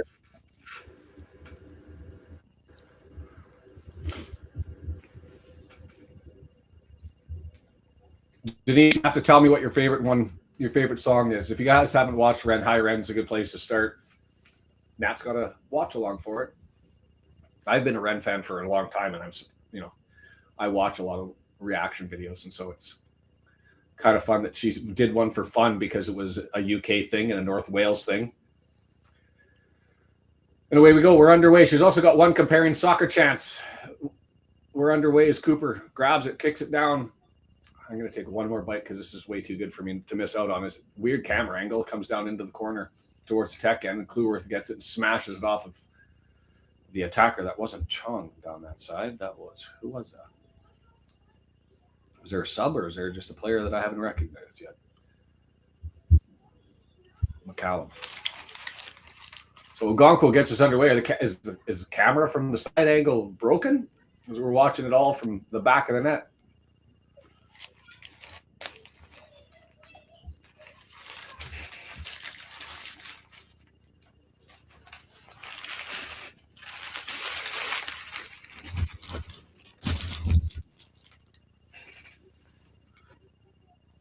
Weird camera angle. Moore gets challenged, pushed in the back, no foul given. It's going to roll all the way back down to Cooper.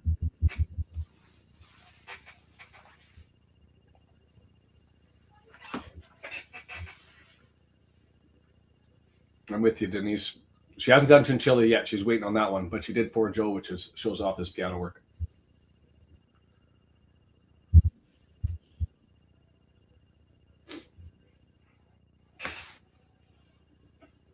Do you guys? Oh, finally we get the side angle. I was going to say, did you go that entire first minute and a half there with the weird camera angle, Brendan?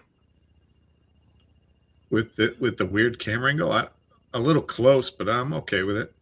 Oh, well, the whole first minute and a half was shown from a camera angle behind the tech end. Oh, I wasn't looking at that point. I was trying to do some other stuff. Okay.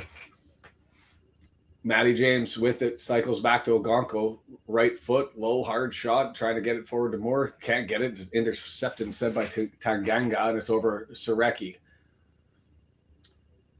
An unfortunate name in Korean, Sareki means garbage, but Sareki has been playing anything like garbage in this one as Chung has it. Chung draws it back. It was Arblaster over in support. He's got it, collects it again, 35 yards out, pushes it forward, 20 yards out, sniffing forward. Bamford in the area, cross back pass. It's going to go for a corner, because that was Haim who got to it in front of O'Hare.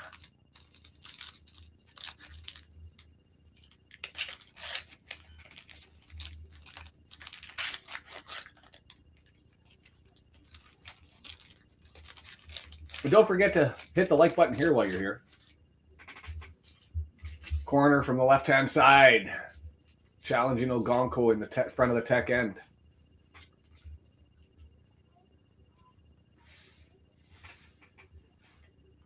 Dangerous right footer, and that was that Bamford again?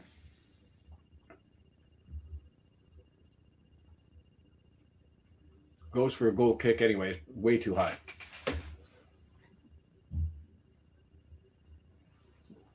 Bindon gets his head on it. Looking to save it, can't do it, too heavy for Cleworth, and we've given the ball away. Not the most positive start to a second half as it's thrown in. Longman, 2 men out, so he's just trying to shepherd them away as McCallum grabs it and draws it all the way back to Cooper, and they're going to recycle.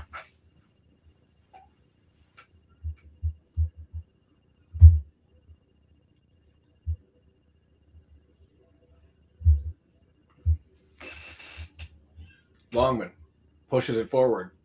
Couldn't collect by Sheaf, but is collected by Thomason. Can't get it to Broadhead, and it's turned over, and now it's Chong over on the right-hand side.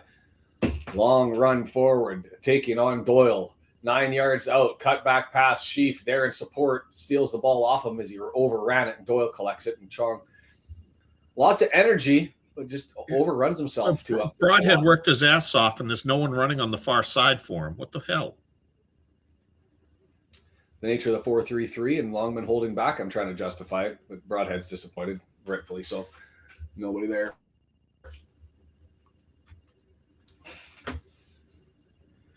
Tanganga, Bindon, Cooper.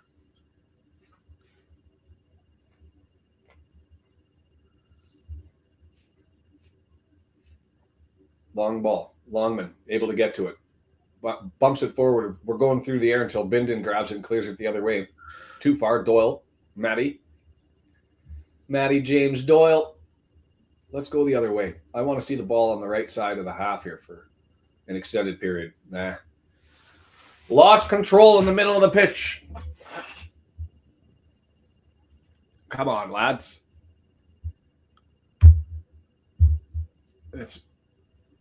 Both coaches told him to settle the F down. Is that what happened at the half? Because it's been far more controlled.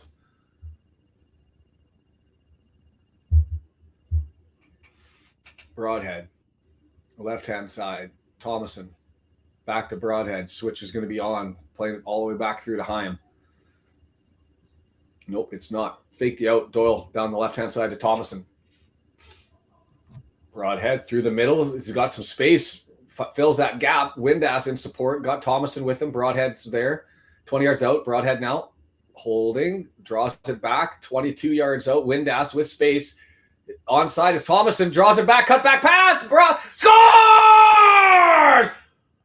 Ryan Longman ties it up on a glorious play. Thomason timed that run perfectly to stay onside, collects the ball, brings it back. Longman wide open, and he pots it in on the opposite side, grab the ball. 3-3, baby. And there's more in it. I love that.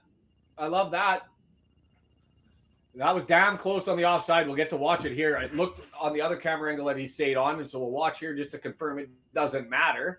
But, oh, yeah, he's put on the opposite side by a mile. I didn't even see that guy. I still thought he was onside with the defender that was near him. But even if he wasn't, Arblaster certainly kept him on as he was way back in the gorgeous header. Thomason cut back. And that was you got to say that was a bit of a mistake by the defender on that opposite side, McCallum, who came over and could have had a play on the ball and didn't get to it and left it there for Longman to place his noggin on it and put it in the back of the net. 3-3. Go again, lads. Switch on. Not the greatest pass. So Windass has to stop and settle it down, but does so. He's got Longman now running up beside him on the right-hand side. 35 yards out. He's going to stop and hold it. Looking. Middle of the pitch. Sheaf grabs, collects. Clueworth opts not to go back on a return to Sheaf and maintain possession. He's going to go back, and we're going to recycle. Denise with the graphics. Goal scream. Where did those emoticons come from? Broadhead, Windass. We're 30 yards away from goal. Just having a kickabout with 4 red jerseys all in the same area. Starting to spread it around. So now Hyam has it. Clueworth. Everybody resetting from the halfway line.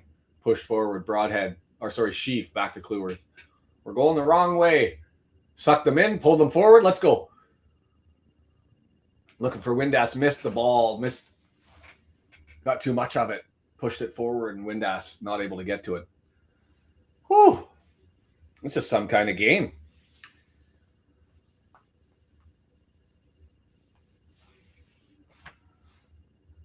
Battle in the middle of the pitch. Bamford able to free up the ball. We get it back, though. 3-on-3. Wide open over on this side. Windass. Lots of space. 8-yard. Take a crack. Big save. Another one. Oh, just missed it. Broadhead on the right-hand side. Gah! The race course is roaring right now. Absolutely roaring. Windass, 17 yards right foot. Cooper, big stop, comes out to Broadhead over on the opposite side, 18 yards out. Smash. They come with the YouTube chat box. Oh, everywhere we go. Clueworth wins the battle in the middle of the pitch, bumps it forward, but no red kit there, and so it's turned over to Bindon. He's going to draw it back to Taganga. Takanga over to Suregi. I'm just going to call him Suregi. Oh, thanks, Dave. Buying me a pint. I think my parents figured I was I had a beer on the go because they showed up and brought me coffee instead.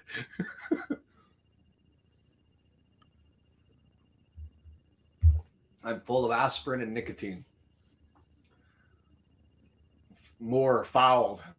He's going to play it quickly. Why?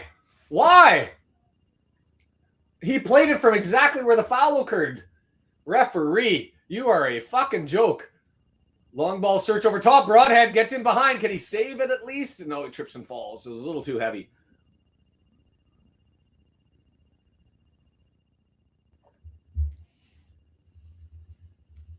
Man, this game, jeepers.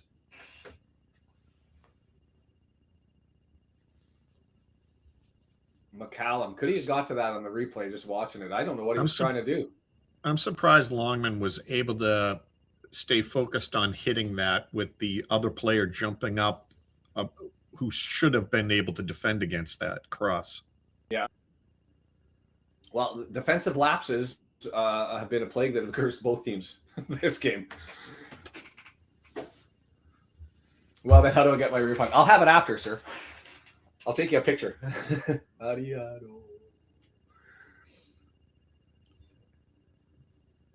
Windass with it. Right-hand side. Stepping over the midfield stripe. No, just as I say that, he stops and gives it to Clueworth instead. Sheaf with a shimmy and a shake. Draws it back to Doyle. Left-hand side now.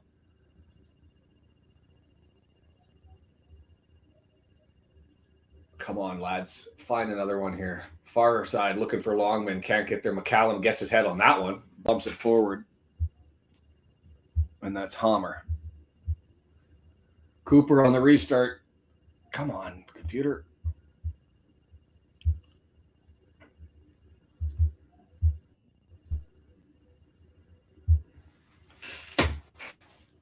Give us 3 points. I don't want another draw. We're in this thing, chasing it down. Longman, 20 yards, puts it forward. Windass, 6 yards away from the goal line, stabs it back to Longman. Cross, blocked down by McCallum. And is that a corner? Looks like it is a corner on the right-hand side. Come on, lads. Maybe the secret is I got to eat McDonald's while I'm watching this thing. Thanks, Michael. I'll be honest. When I saw them and I see them on screen, this is my third favorite option. That said, now that I see it in the Dragon design and stuff, it's actually pretty damn sexy. James, right-footed out swinger. Yeah, too close. 4 defenders at the near post, and it goes into one of them. So now Longman, last man there, has got to kick it back to Ogonko to recycle, and we're searching for options as everybody falls back into position. Not a good forward ball by Ogonko, but a heavy touch, and we're going to turn it over and go the other way. We run again. Kiefer, Moore. Left-hand side. Thomason draws it back. Matty James. Well, there's Thomason. So who's over on the left-hand side? Was that Windass? Clueworth. Now it's Longman. Right-hand side, 25 yards out. Still searching for options, and Clueworth is finding a way to crack things down. Windass now with it. Far side. Is that too heavy? Too heavy. Ben Sheaf took his time over on the left-hand side. 10 shots on goal so far. Crazy. It's like a full scrimmage. They said let's not really play defense today.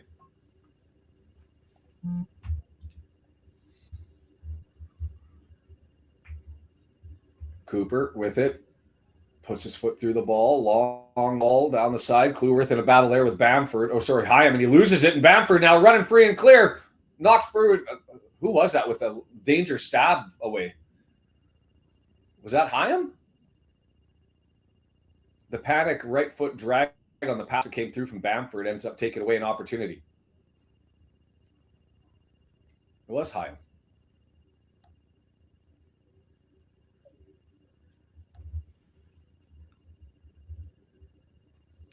Sheaf, open space, running the ball forward, looking for options. Longman in support, puts forward to Windass. Is he going to continue running? Longman goes forward. And that bounced, I think, off of... Oh, yeah, that's the right call. Bounced off them, thought it was going to go out, but it hit Windass on the way back in 60th minute. And substitutions for Sheffield. That's novel.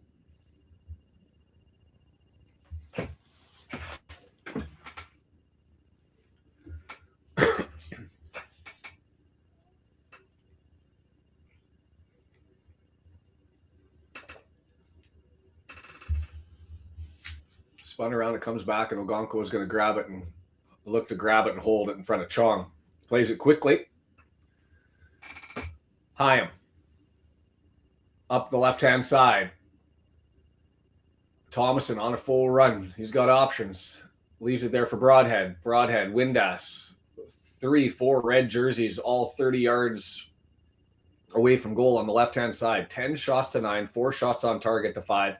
We've had 56% possession. What the hell?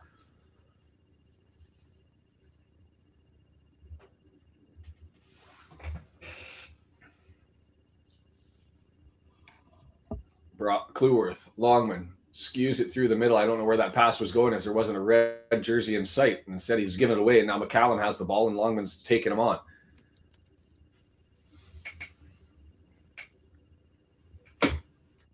I'm with you. I prefer attacking end-to-end football and lose instead of parking the bus for a draw. It is a far more entertaining game than we've seen in a while. Bindon. Oh, bold. Offside. The broadcaster just said offside. Where would the offside have been on that? That was high boot on Sheaf. Sheaf got there with his head. Pushed it through. Got a boot to the chest, and so a free kick, and Sheffield United waiting for a sub in the 62nd minute. I'm actually not even calling for a sub. I'd be disappointed if at the 65th minute there was one, as Windass tried to get a stab forward to Moore, but not enough on it. And see, they're enjoying each other. Like, they're high fives and thumbs up, and everybody's got some confidence. Denise is panicking, though. Too much possession. This is going to be one of those games where Parky's going to make a sub at the 63rd minute. We're all going to scratch our heads. At the moment, I don't think it's necessary.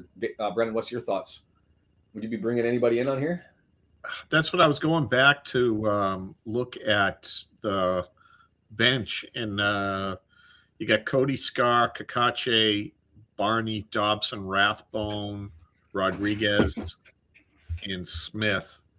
I don't know. I mean, Broadhead's worked his tail off, and so's Windass. I mean, I don't know. When those guys start to dip in another 5 to 10 minutes, maybe. Rathbone for Sheaf? Yeah, that wouldn't be bad. Or Dobson. So the only thing. Yeah, I guess it depends on whether you want to push the ball forward and really go for it, or whether you want to settle up and not park the bus, but have a little bit more defense. Or you could complement them and do a Dobson for James, Rathbone for Sheaf. You improve the back end a little bit, you improve the front end a little bit, but you lose out on the connection between your back and your forward and midfield, right? And I think look, we already got a somewhat bizarro game because we talked about, at least I talked about the lack of offense by Thomason, and figuring, they largely play Macca for defense on one wing while they expect more offense out of the other side in wing back. Yeah. And so you understand them putting in Thomason, who's known as more of a defensive midfielder, to play that position, right? And then what happens? His defense sucks in his offense, he's doing it all offense, right? Setting offensive. Up, yeah, 2 great goals. So it's the exact opposite. He's a defensive midfielder and an offensive winger. I don't get it, but that's so I don't know. Like, maybe today is you get the opposite out of the guy. Maybe you put in Dobson and he goes coast to coast and scores a banger, a worldie. Yeah, who knows, right? Like, I'm not getting it. This isn't football right now, right? 3-3. This isn't Wrexham football. No, RKO has somehow managed in a game that's had 6 goals to all 6. Woke up at a 3-2, comes in and joins late, and then goes and does a quick bunch of dishes. All the way across the face and goal 5 yards, and it flashes by everyone, and it's Sareki. If RKO has some control over that, we can send him away to get more goals. Yeah, so it's keep cleaning, RKO. But yeah, I missed the other one on Longman taking a cross into the area. Well done by Sheaf, stealing possession there. And there's a foul and cards coming from it. Hammer taking a yellow card.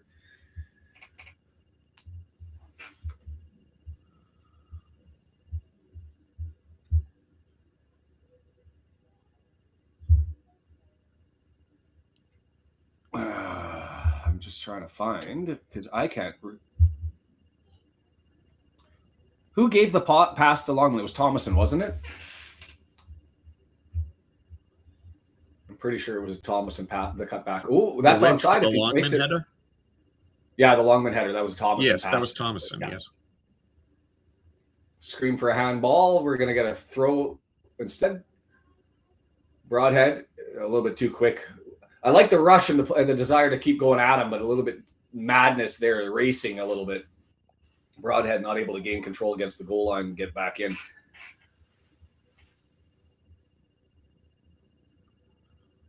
It's not unheard of. I play DMC in left wing, LOL. Yeah, 6-goal game and I miss every goal. So this one's ending 3-3 as RKO's tuned in and dialed in now. O'Hare pushes him off. Ooh, Longman, well done on the defensive penalty. Fuck off. Oh, no, free kick right on the edge. And a yellow card. Well done on Longman to interrupt the first one on the pass through, but a little bit scrambly on the recovery, and he took out his man. And I think he was in the area, and I think the referee kind of called the... Oh. The foul happened outside of the area on his right foot, but the rest of his entire body was in the penalty area. Let's look up that one in the laws of the game. So this has to be, again, like we're talking right on the edge of the area. This is going to have to be a 18 yards and a bit.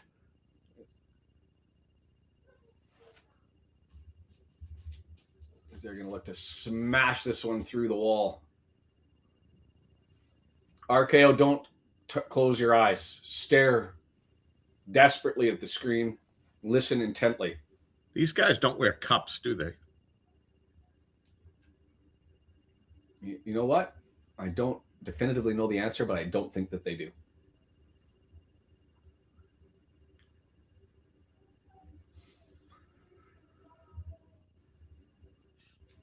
Hammer.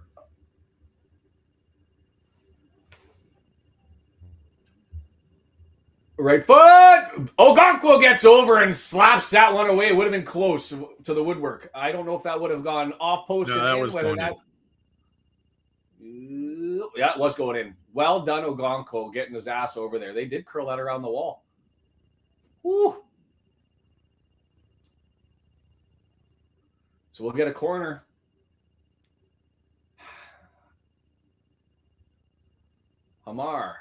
Hammer. Far post, looking for options, heads back into the area. It's put up and it's still loose. Nothing given. And now the referee just finally calls it because everybody was staring at him. I got to call something. I'll call a foul.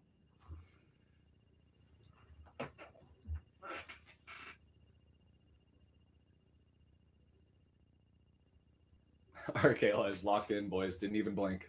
It's where we need you. All my score predictions are going to be based on whether RKO shows up at the start of the game.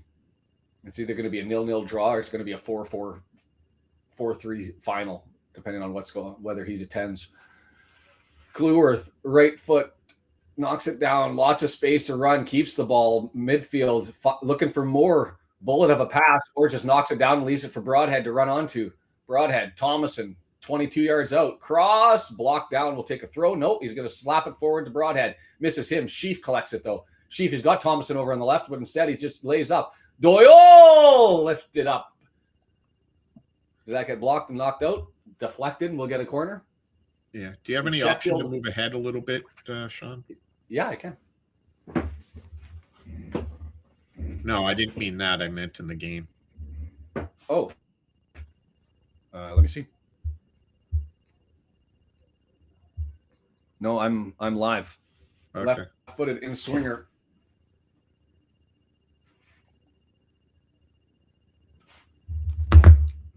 While they're on the deck, I'll just see if I can even go out and come back in.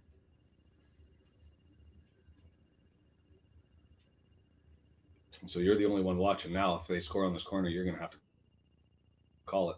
No, we're back. And I'm live, and I might have gone even further backwards. 70 minutes and 10 seconds is where I'm at. Sorry to everybody who's behind. Left-footed out swinger. Knocked down, still loose. Got to get back. Counter-attack is on, but they've pushed it too far, and Longman comes and collects and just dumps it down. That was a bullet to Thomason's head, but he managed to control it and get it to Broadhead. Thomason, Broadhead playing catch. Broadhead cutting towards the middle of the pitch. Lays it in. Kiefer Moore turning, spinning, 10 yards out. Can't get it. It goes out, and we'll take another corner. Pressure. Lean on him. Come on.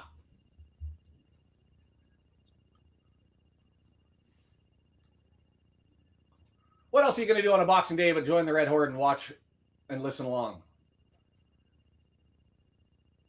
Join the chat. Right foot, far post. Gets up, Doyle! Pushed away by Cooper. Right foot, Sheaf into the mix. Knocked around, loose. Blocked. Off the line. What are we doing? That's twice. Keep it on him. Matty James puts it down. Put back into the area. Headed away. No foul given there. Playing advantage. Matty James, still 20 minutes left. Thought that was offside, but it's not. Knocked down by Moore, and they give the flag up. Yep. I blame RKO for watching that. He should have ran to the other room when we had the Yeah, corner. that's. I want a camera in RKO's house as he's now going to be sitting and listening, and then as soon as it gets to the other side of the pitch, he's going to turn around and run outside and then come back in. Woody subs, he's screaming, so tell us who, because I'm struggling, because when this is one of those ones where when we're leaning on him, why make the choice? Doyle, it got punched away, goes towards the middle of the pitch, and then there's the right footer, blocked, stopped, and then flicked up in the air on the end of the line, right in front of the line. Yeah.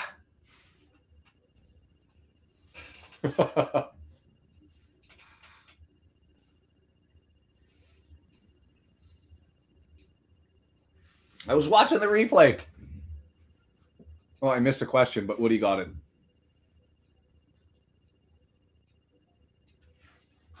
No subs. They've used up 2 windows. Sricky's only had 2 assists before tonight. My God, he's having the game of the season. Maybe game of his career. Moore can't get around his man. Well defended there. That was Tanganga.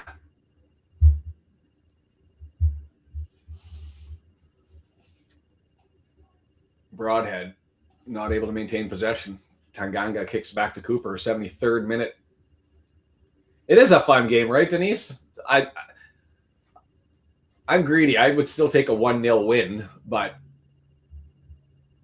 a 4-3 win would be even more fun. So let's get at it.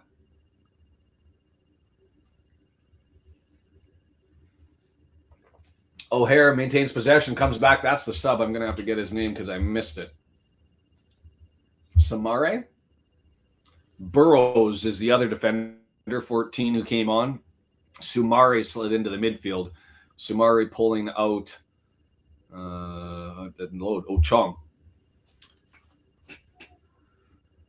Oh no, Chong came off for Burrows, so I don't know who Samare came in for. That's put down the middle of the pitch. We're not able to get to it. Broadhead collects right at the midfield stripe. He's got 3 white jerseys around him. Dance, scramble, flick, and gets it out to Moore on the left-hand side. 18 yards. 9 yards, looking for a cross. He's looking for Windass too far. Longman screaming in, can't get to it, but it comes out loose. Matty James knocks it down to Broadhead. Clueworth now, is he going to have a crack? He's going to lift it for Kiefer Moore, not heavy enough. And it's knocked down 20 yards out. Sheaf collects, left-hand side. Thomason into the mix. Into the mix. He's going to push it forward to Broadhead. And we're looking, Sheaf into the area, flicked up, and it's going to go collected right in front of the goal on the back pass. Back header through the air. RKO was getting the replay 23 seconds before I get to it. Bamford came off, yep. But I'm assuming it's their leading scorer who came in. Yeah, Tyrese Campbell.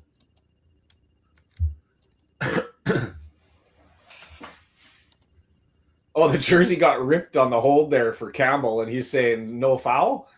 It's been shredded. Call your manufacturers, Sheffield United. Become a real club. Buy some proper kit. Lots of open free. Broadhead now. It's 2-on-4. He's looking for options. Kiefer Moore. Can he get there? Right foot. Scores! Kiefer Moore on a 2-on-4. And a beautiful pass from Broadhead. And Moore right foot flicks into the top left corner, and we are up 4-3, baby. Woo! Oh. Holy jumping Jesus. RKO saw that one.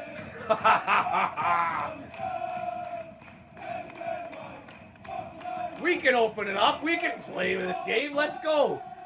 No more parking the bus parking. The weight on that pass was insane. Insane. I thought 2-on-4, there's no way. And it's perfectly threaded by Broadhead. And right foot. Nothing to do but spectate and look at it. As Tanganga's slaps the ground in frustration.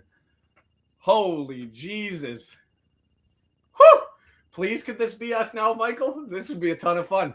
Holy shnikes.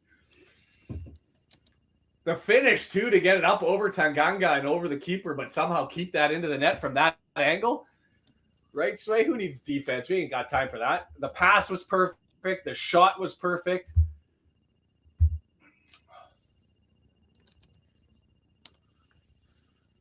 Don't park the bus. Keep it going. Shoulder barge, Broadhead, having fun, takes on a man, loses it, comes back.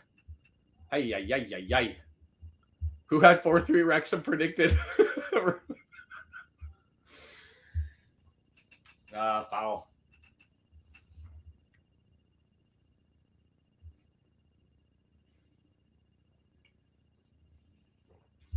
Which three are you asking for, Deandra?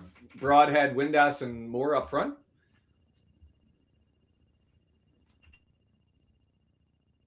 I like it. I love it. I want more of it.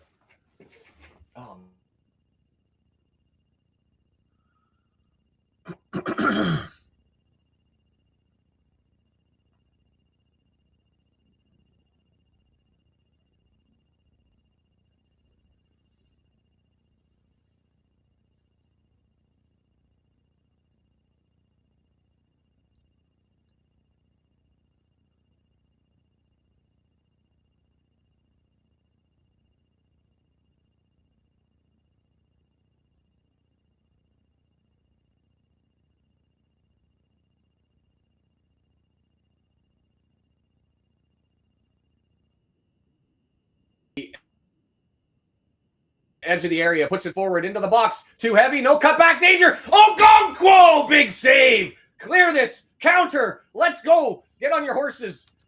Arthur Ogonkwo, big stop. 4 more, he's got to run on it. Cooper comes out and grabs it and kicks it free. I'm so excited, I'm forgetting everybody's names. Cooper, Thomason, Broadhead. Settle it down. Mr. Reese is having himself a good time. Thank you for that one, sir. Much appreciated on the super chat.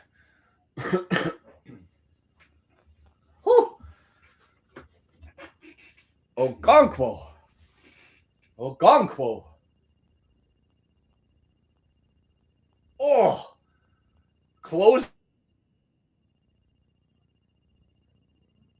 in the 5 on the ground, going in, and sometimes how do you get your knee in that angle to knock that one down? Ha! Pushed forward, opportunities here. Broadhead, lots of red in the middle, left there, pulled down, penalty. Give it to us. Let's go. The game is absolutely crackers as Thomason ripped down in the box. Point to it. Woo! 5-3. Can we get there? Can we get there? Oh, he never touched the ball. That's what it was. Oh, yeah, I just dragged him right by the ankles. And Binden's waving right away.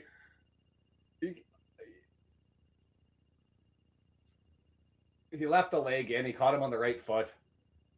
He missed him on the lead leg right there. Bunk, bunk. Never touched the ball. Got into his feet. You slide like that, you risk it, Binden, and you got called out. 80th minute. Windass has to be taking it. Right foot at the spot. Whistle blows. Windass! Make it 5-3! Easy as you like, lads. We're goal-scoring machines. Who parks the bus? Why would we do something? We're going to completely rejig everything we do in 6 freaking days. I didn't look at it because I thought if we got 3 points, there's no way we're going to pass whoever's potentially ahead of us in the standings because we're not going to get enough on the goal difference. I think we need 1 more to be able to tie them.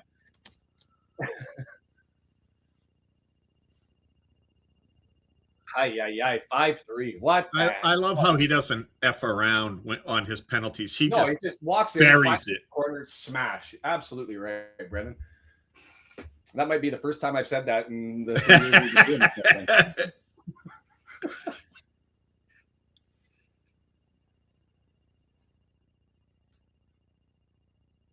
He misses the ball, and the right foot runs into his left leg and into his right leg.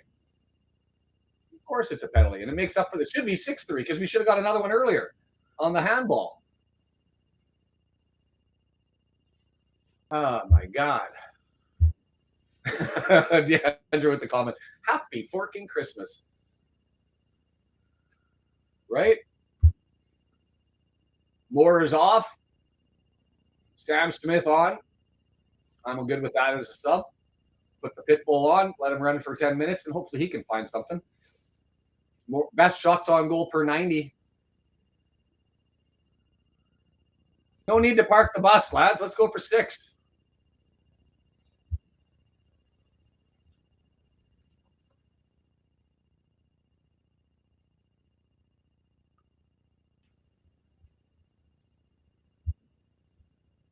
Ones. Sheffield Wednesday's joining the chat here to send some love. Much love to the Owls, my uncle-in-law's favorite team before he passed. Big owl logo on the back of his thigh. Exceptional human being, that man. So I've got my wife's from Doncaster, and I obviously have I should have a hatred for all things Sheffield as a result of that. But we do have an affinity for Wednesday in the household. So much appreciation and thanks for joining the chat.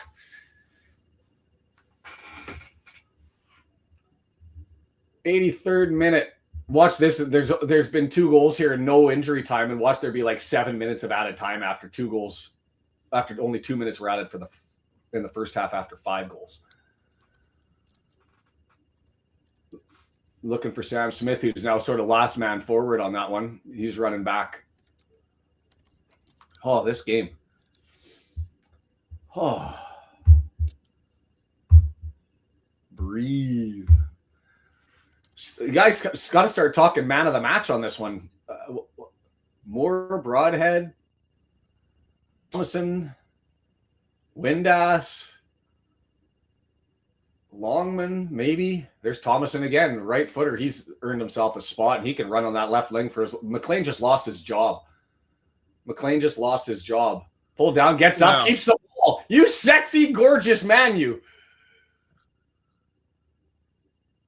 Did McLean lose his job today? Not if you want to play defensively. I don't defense.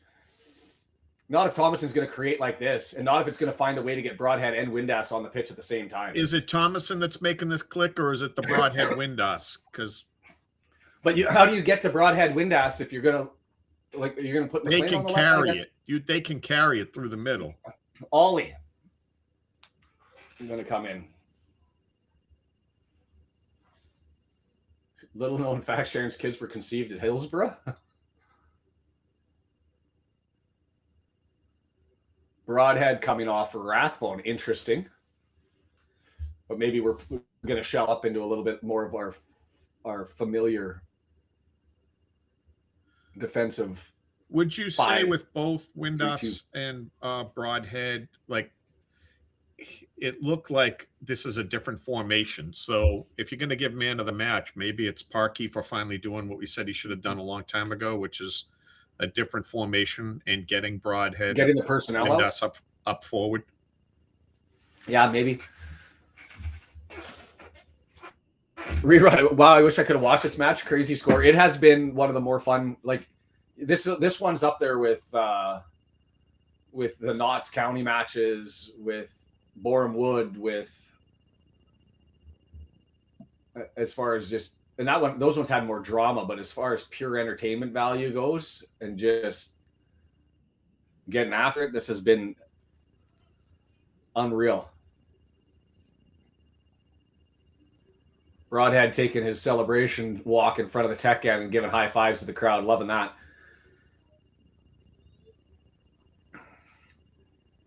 And there's the Broadhead Wales World Cup. And see, now I'm really excited for that, other than the fact that it'd be in Toronto. But bring Wales to Canada, please, for the World Cup. Can we just do that? Longman with it. Sam Smith on his right. It's 3-on-8. Let's see what we do. Smith with it. Is he going to hold up and wait for some support? He is. Clueworth comes in. Longman with it now. He's got Clueworth steps in front. Interesting on a 5-3 score. But Sheaf is playing back and has filled his role and covers that nicely and gets it over to Doyle on the left-hand side, who long balls that, and it's too heavy, too much. M's voting for Parky for man of the match. Spets knows. Well, we'll put him in for consideration for sure.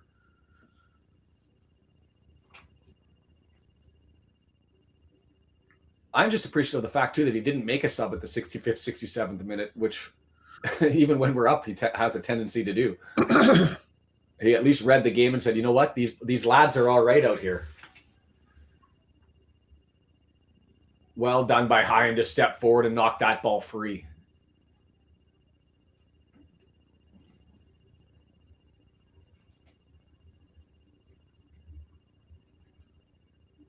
Whew. Markey can get manager of the match.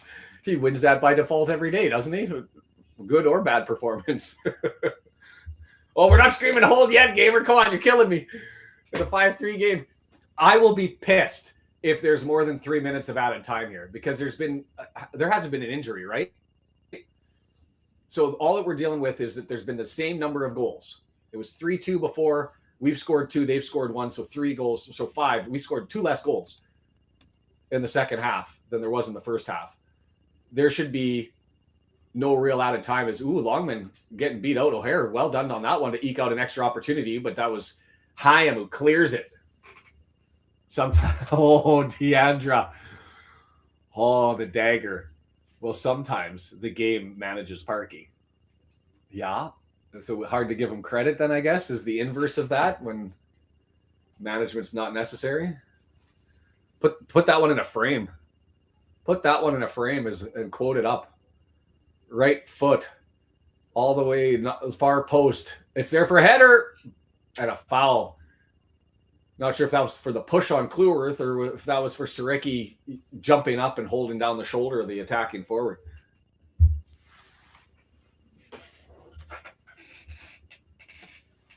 Oh, boy.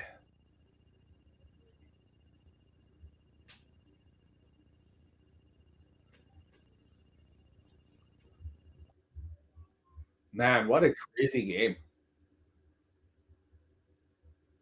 I'm just decompressing. I hope you guys bounce right back next year, and I hope you're playing with Bradford City, and you can punish the absolute tar out of them while you're down there, Tonyo. I don't know how that happened, RKO, because I haven't bumped anything since. 89 minutes and 15 seconds coming up as Kluwerth taking his time in on the throw-in. Unwinding.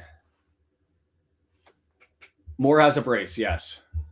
And he would have had a hat trick if not for that own goal. That own goal, he was in possession to put that in the back of the net, but Bindon decided that he wanted to put it through the back of the net before it got to Moore. Out, we're going to get a throw in as we all stare at the clock. Nothing more than 3 minutes, please. More than anything else, I just need the Owls to get Rodriguez is going to get a run out. Good for Parky to get him in. This is what the game management needed before when we were screaming for Rathbone to be able to get in, is take the opportunity to get your guys on the pitch. Yeah. 4 minutes. See how. Yeah. When it's no pressure and you get to run and feel game speed. Yeah. Should have been doing this earlier with Rathbone, but we're here now as Longman's going to take it to the corner and it's going to go for a goal kick. We need an ownership change for the Owls. Thanks, Dave. Might not be here for the match on Monday, but a hell of a shout out. That one went straight out. Oh boy. Windass getting his applause, stepping off for Mr. Rodriguez. Lots of chatter. Windass's dad actually tweeting that the Rangers up in Scotland looking to bring him in on loan. Got a lot of attention but from Wrexham fans saying like that was completely unnecessary to validate and to quote that because it ends up suggesting he's not happy here. I can't see it happening, but there's also rumors of Hardy going, although injuries now a thing. Rodriguez overzealous in his first foray, commits a foul. John, all right. We'll take a Smith or Rodriguez goal. Sure. David Wood asks, Brendan, has your opinion of Longman improved?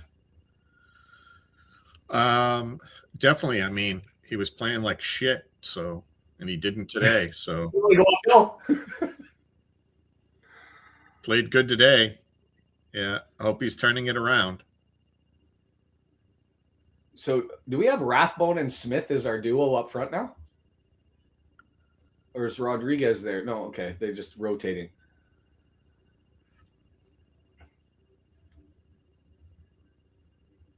Campbell flicked it on. He's got no number on the back because he tore off his other kit. Now it's over to the left-hand side. Burrows going far post. Danger! Headed up. Loose! Off the woodwork. Oh. And on the bounce back, did that come close? Hey, WNL, thanks for joining up. Did that go post? Nope, came straight out. Whew. Sleeping at the end of the game, minute and a half left.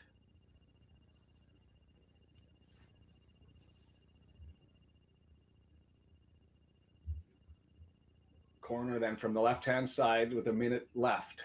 Minute and 10 seconds. Right-footed in swinger going far post. Battle over on that side. Nobody can get to the ball. It just hits the ground and then gets thumped and cleared. And Ollie Rathbone on the chase. Clears it over, goes out, and we'll take a throw. Take your time, lads. Take your time. Deandra, why can't I love golf or curling? Hurry.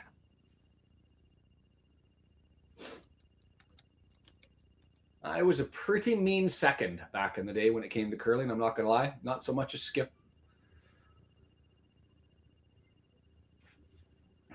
Didn't have deft touch to be a lead, but I was a pretty good second.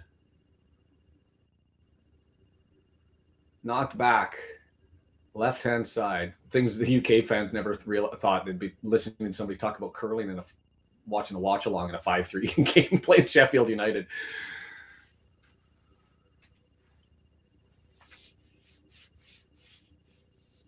Oh, that's it. Deandra, we're doing a Briar or a Scotty's watch-along. Olympics. When the Olympics are on, we'll get into it. There it is.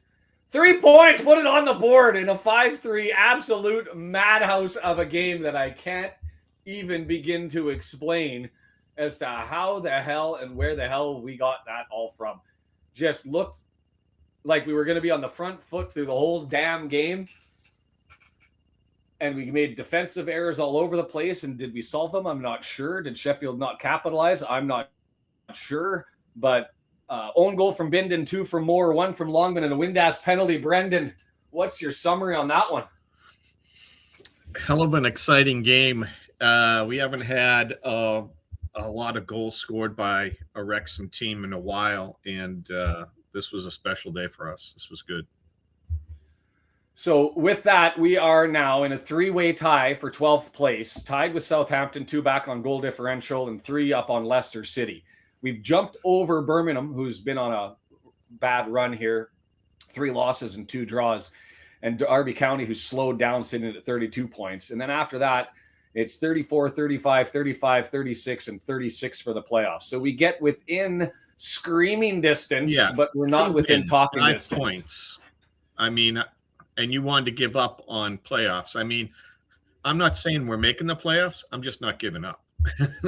Fair enough.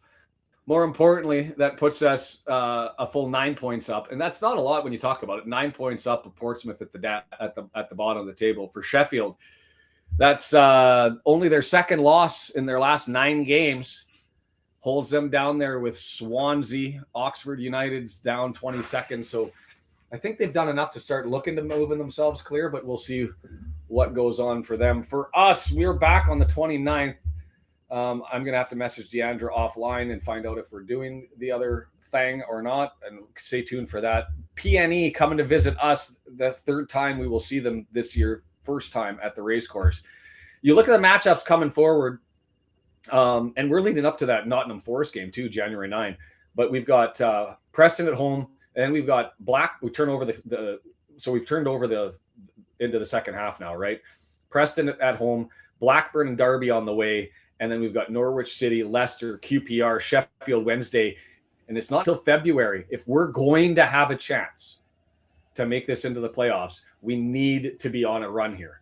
Because you look at February, you've got Millwall decent, Bristol City decent, Ipswich Town, and then you get a little bit softer with Portsmouth, Charlton, Watford. But at the end of the year, Southampton, Birmingham, Stoke City, Coventry, Middlesbrough, only separated by Oxford United. So it's got to be the month, right? It's got to be the month if we're going to do a push. Get on that January transfer window early, unless you're chickening out. So let me just scroll up. And so I will set that up today then. We are doing the thing. And so we'll set it up an hour before kickoff. That's an ridiculous early start, isn't it? On the 29th? I know I have one of them coming up that's stupid early. Oh, that's the January 1st one. So Monday the 29th, 11:45 my time. That makes it 2:45 out in the East. Is that a 4:45 or an 8:45 kickoff? Is it that late? 7:45 kickoff out in the UK. And so we will about an hour and a half earlier than that because it's 30 minutes and we want to have enough time to jump in. Deandra's going to watch my dating show from 9-10 years ago to have herself a laugh. Brendan, you want to go through the stats? Yeah, let's do it. I mean, a crazy game.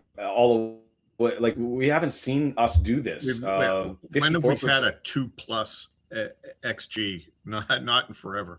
No, 2+ XG, 54% possession, 18 total shots, 8 of them on target. They outchanced us actually 5-4, but they missed on 3 big chances, and so that's part of the game. 407 accurate passes. Our season average going into this one was 299, so an extra 108 passes above our average today. Yeah, we had 207 at the midway point, so we're already killing it early. Absolutely asinine, absolutely bonkers. Well, before you go too much further, everyone was saying the broadhead Windass, more combination up front. As much as Thomason was great on the wing, we saw it early. Matty James was a difference maker. Instead of us just blasting it deep to nobody because we were feeling pressure, Matty James was able to spring guys in Broadhead and Windass were able to bring it up and then pass it out wide, make that connection for it to come back in. So sorry to say that, but the passing, I put a lot of how good we looked on Matty James. So as the man of the match, Moore, Thomason, I can put James in there. Are we really going to add Parkey or should I add? No, you got to put Parkey. This lineup change was it for me. Okay, so Moore, Thomason, James, Parkinson. Am I leaving anybody else? I mean, Windass was solid. Broadhead was really good. The back line didn't really get called on. Let's do that. Hey, Tonio, thanks for signing in and joining. Much appreciation. Good luck to you guys going forward. Find some way to purge your freaking owner, would you? But yeah, thanks for being here. So that's the poll. Let's go back to the stats then while everybody's voting on that and listening to me ramble.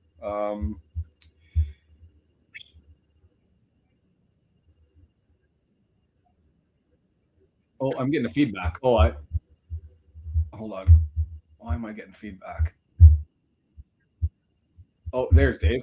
I see. I don't know if you're part of it, but I'll wait for him to join you in on this one as we're going to have Dave potentially joining here.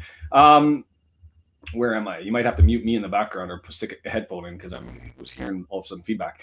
494 passes, just went through that. 407 accurate passes. We're sitting at accurate crosses. We weren't doing a lot of crosses, 8 to 7. And then let's see, touches in the opposition box, which is one of the stats that I'm always concerned about. 27 to 18, which is against all odds. They almost doubled us in touches in the box going into the 656 to 400. They were second, we were 396, and we dominated them. So, I mean, I don't know how you want to look at it. That was a different style of play, different formation of play, different personnel, and it all came up roses. And maybe when you spend this much money, part of it, Brendan, is do you just let the horses run and take the lead off and just let them go? Is that what we've learned today? That's what you and I were pressing for early in the season. How can you have this kind of talent on the roster offensively and handicapped ourselves by only putting one or two out there? So yeah. So I don't know if you've added Dave to the mix, have you? I did. Dave, how are you? You want to pitch in and tell us what you think about that one? Might be trying to talk to me. I can't hear Oh, he them. can't hear you. So Yeah. I don't know. I can hear you when Yeah. you end up doing But this, it's- and I so don't think it's on you can't mine. hear us. Put a headset in, and let us know when you can hear us. On Can they hear you say that? the go forward, let's make the pitch here on the 29th, January 4th. The other plug, and I'm going to bring this up just because we have to. The best team in Wales, and by the way, we're still the best club in Wales because on the men and the women, we're the highest on the table. But if you Can they hear you say that? on the go forward, Dave's, I got to take my ear off, Brendan. Or I'm not going to be able to hear you because Dave's feedback loop coming in and he can't hear us to fix it. Is a little bit heavy in my ears. We are 5 points clear, although we've played an extra game against Cardiff City, and they've got their game coming up. I thought relatively soon. Cardiff City women. There's a dogfight that it's at the top of the table in the Adrian Premier. Swansea City's trying to stay relevant. They're 7 points back of us and have played the same amount of games.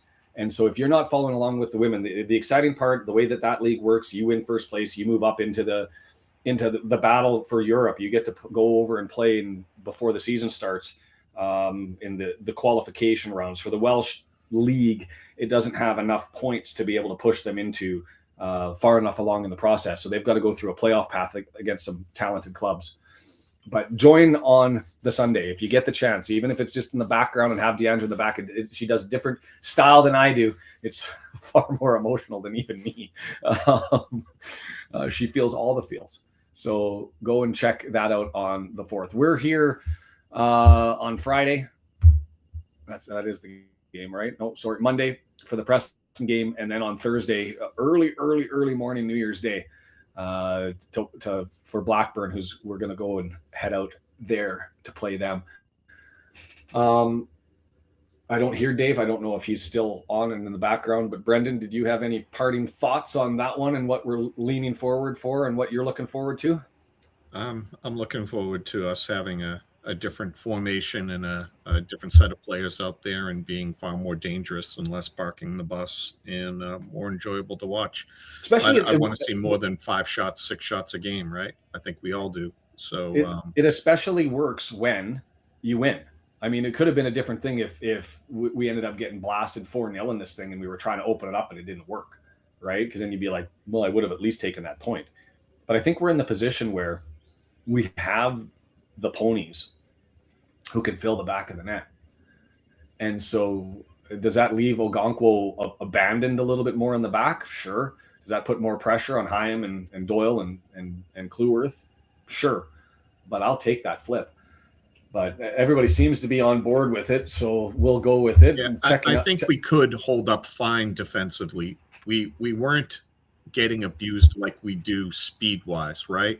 It was stupid mistakes, not pressuring the wingers, allowing them to cross in freely, and then doing like a shit job marking your guy.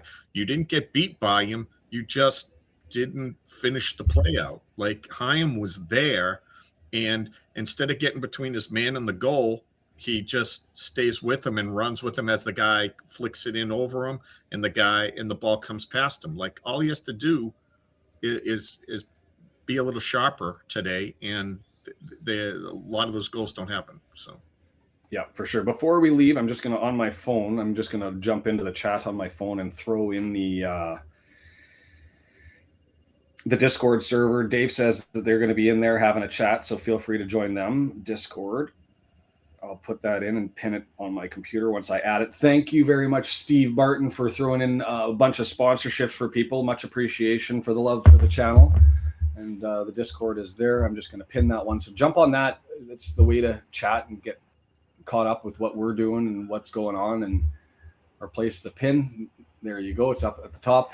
The poll, I'm going to end it here. Thomason eking out Parkinson, Moore, and Matty James. 37%. A hell of a game. I mean, at the end of the day, that was entertaining as all hell. It was a ton of fun to watch. It was exciting. It was all the reason why we've loved the club is because this is sort of the anything can happen. We're going to go after it entertainment, and more often than not, it ends up coming up roses.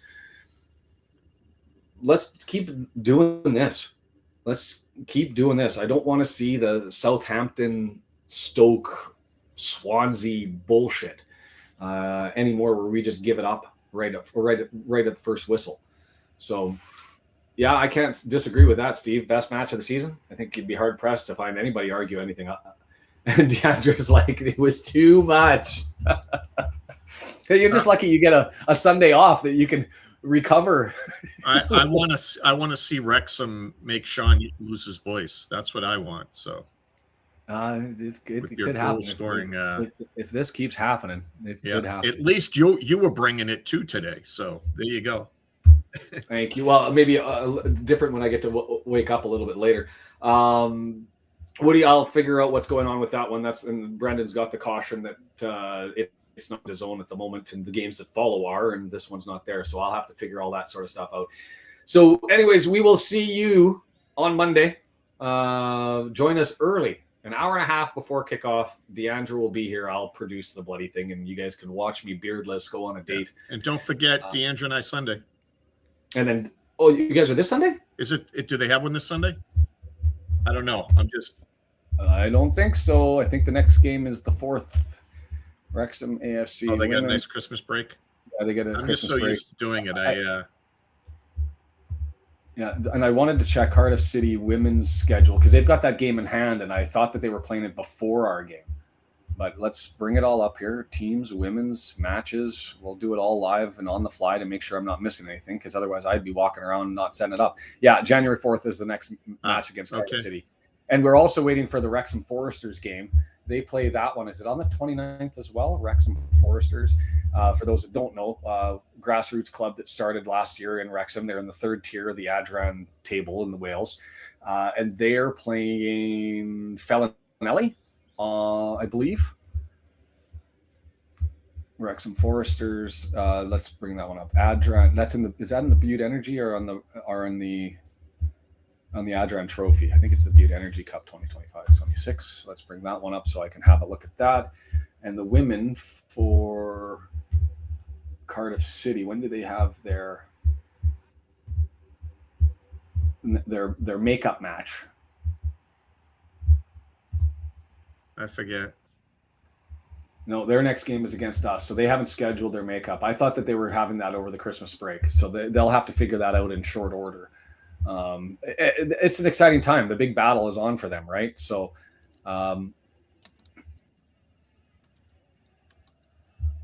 it's this 25-26 Wrexham Foresters. They play Llandudno on January 4th. So they'll be back at the Cardiff City match. So we'll see if we can track down that one. That's for the Butte Energy Cup. Round 2 to eke into the quarterfinals, because I'm still hoping, I would still love to have Wrexham play Wrexham Foresters, and that can happen if Wrexham Foresters can take another 2nd-tier club scalp. They've been doing their thing. So I think that's enough of the summary stuff. We'll jump into the chat and see if I missed anything. Woody, I will take care of the DAZN mech thing and get back to you guys. Mertlin, long time no see, my friend. Nice to have you.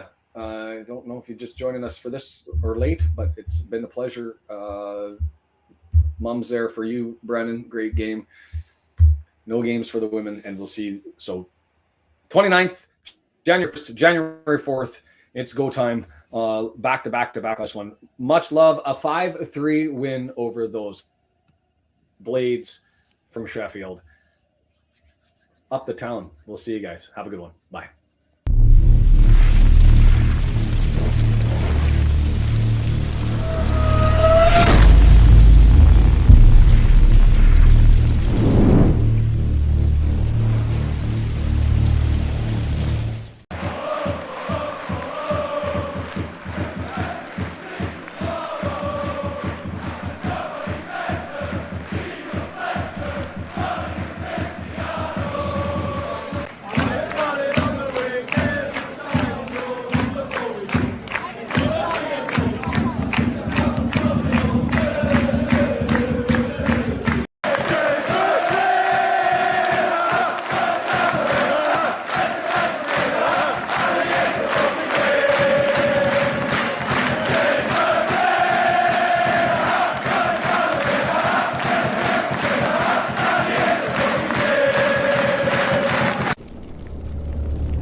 After a conquo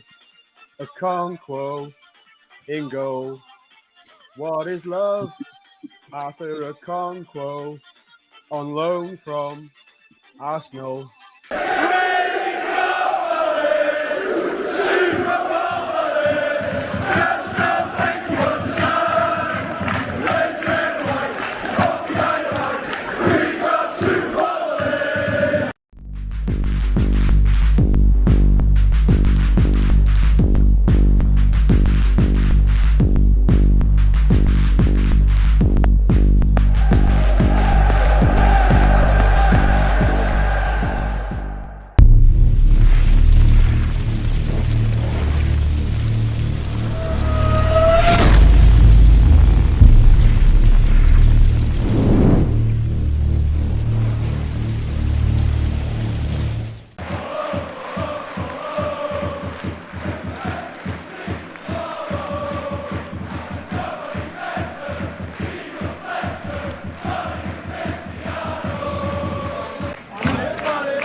After a conquo in goal. What is love?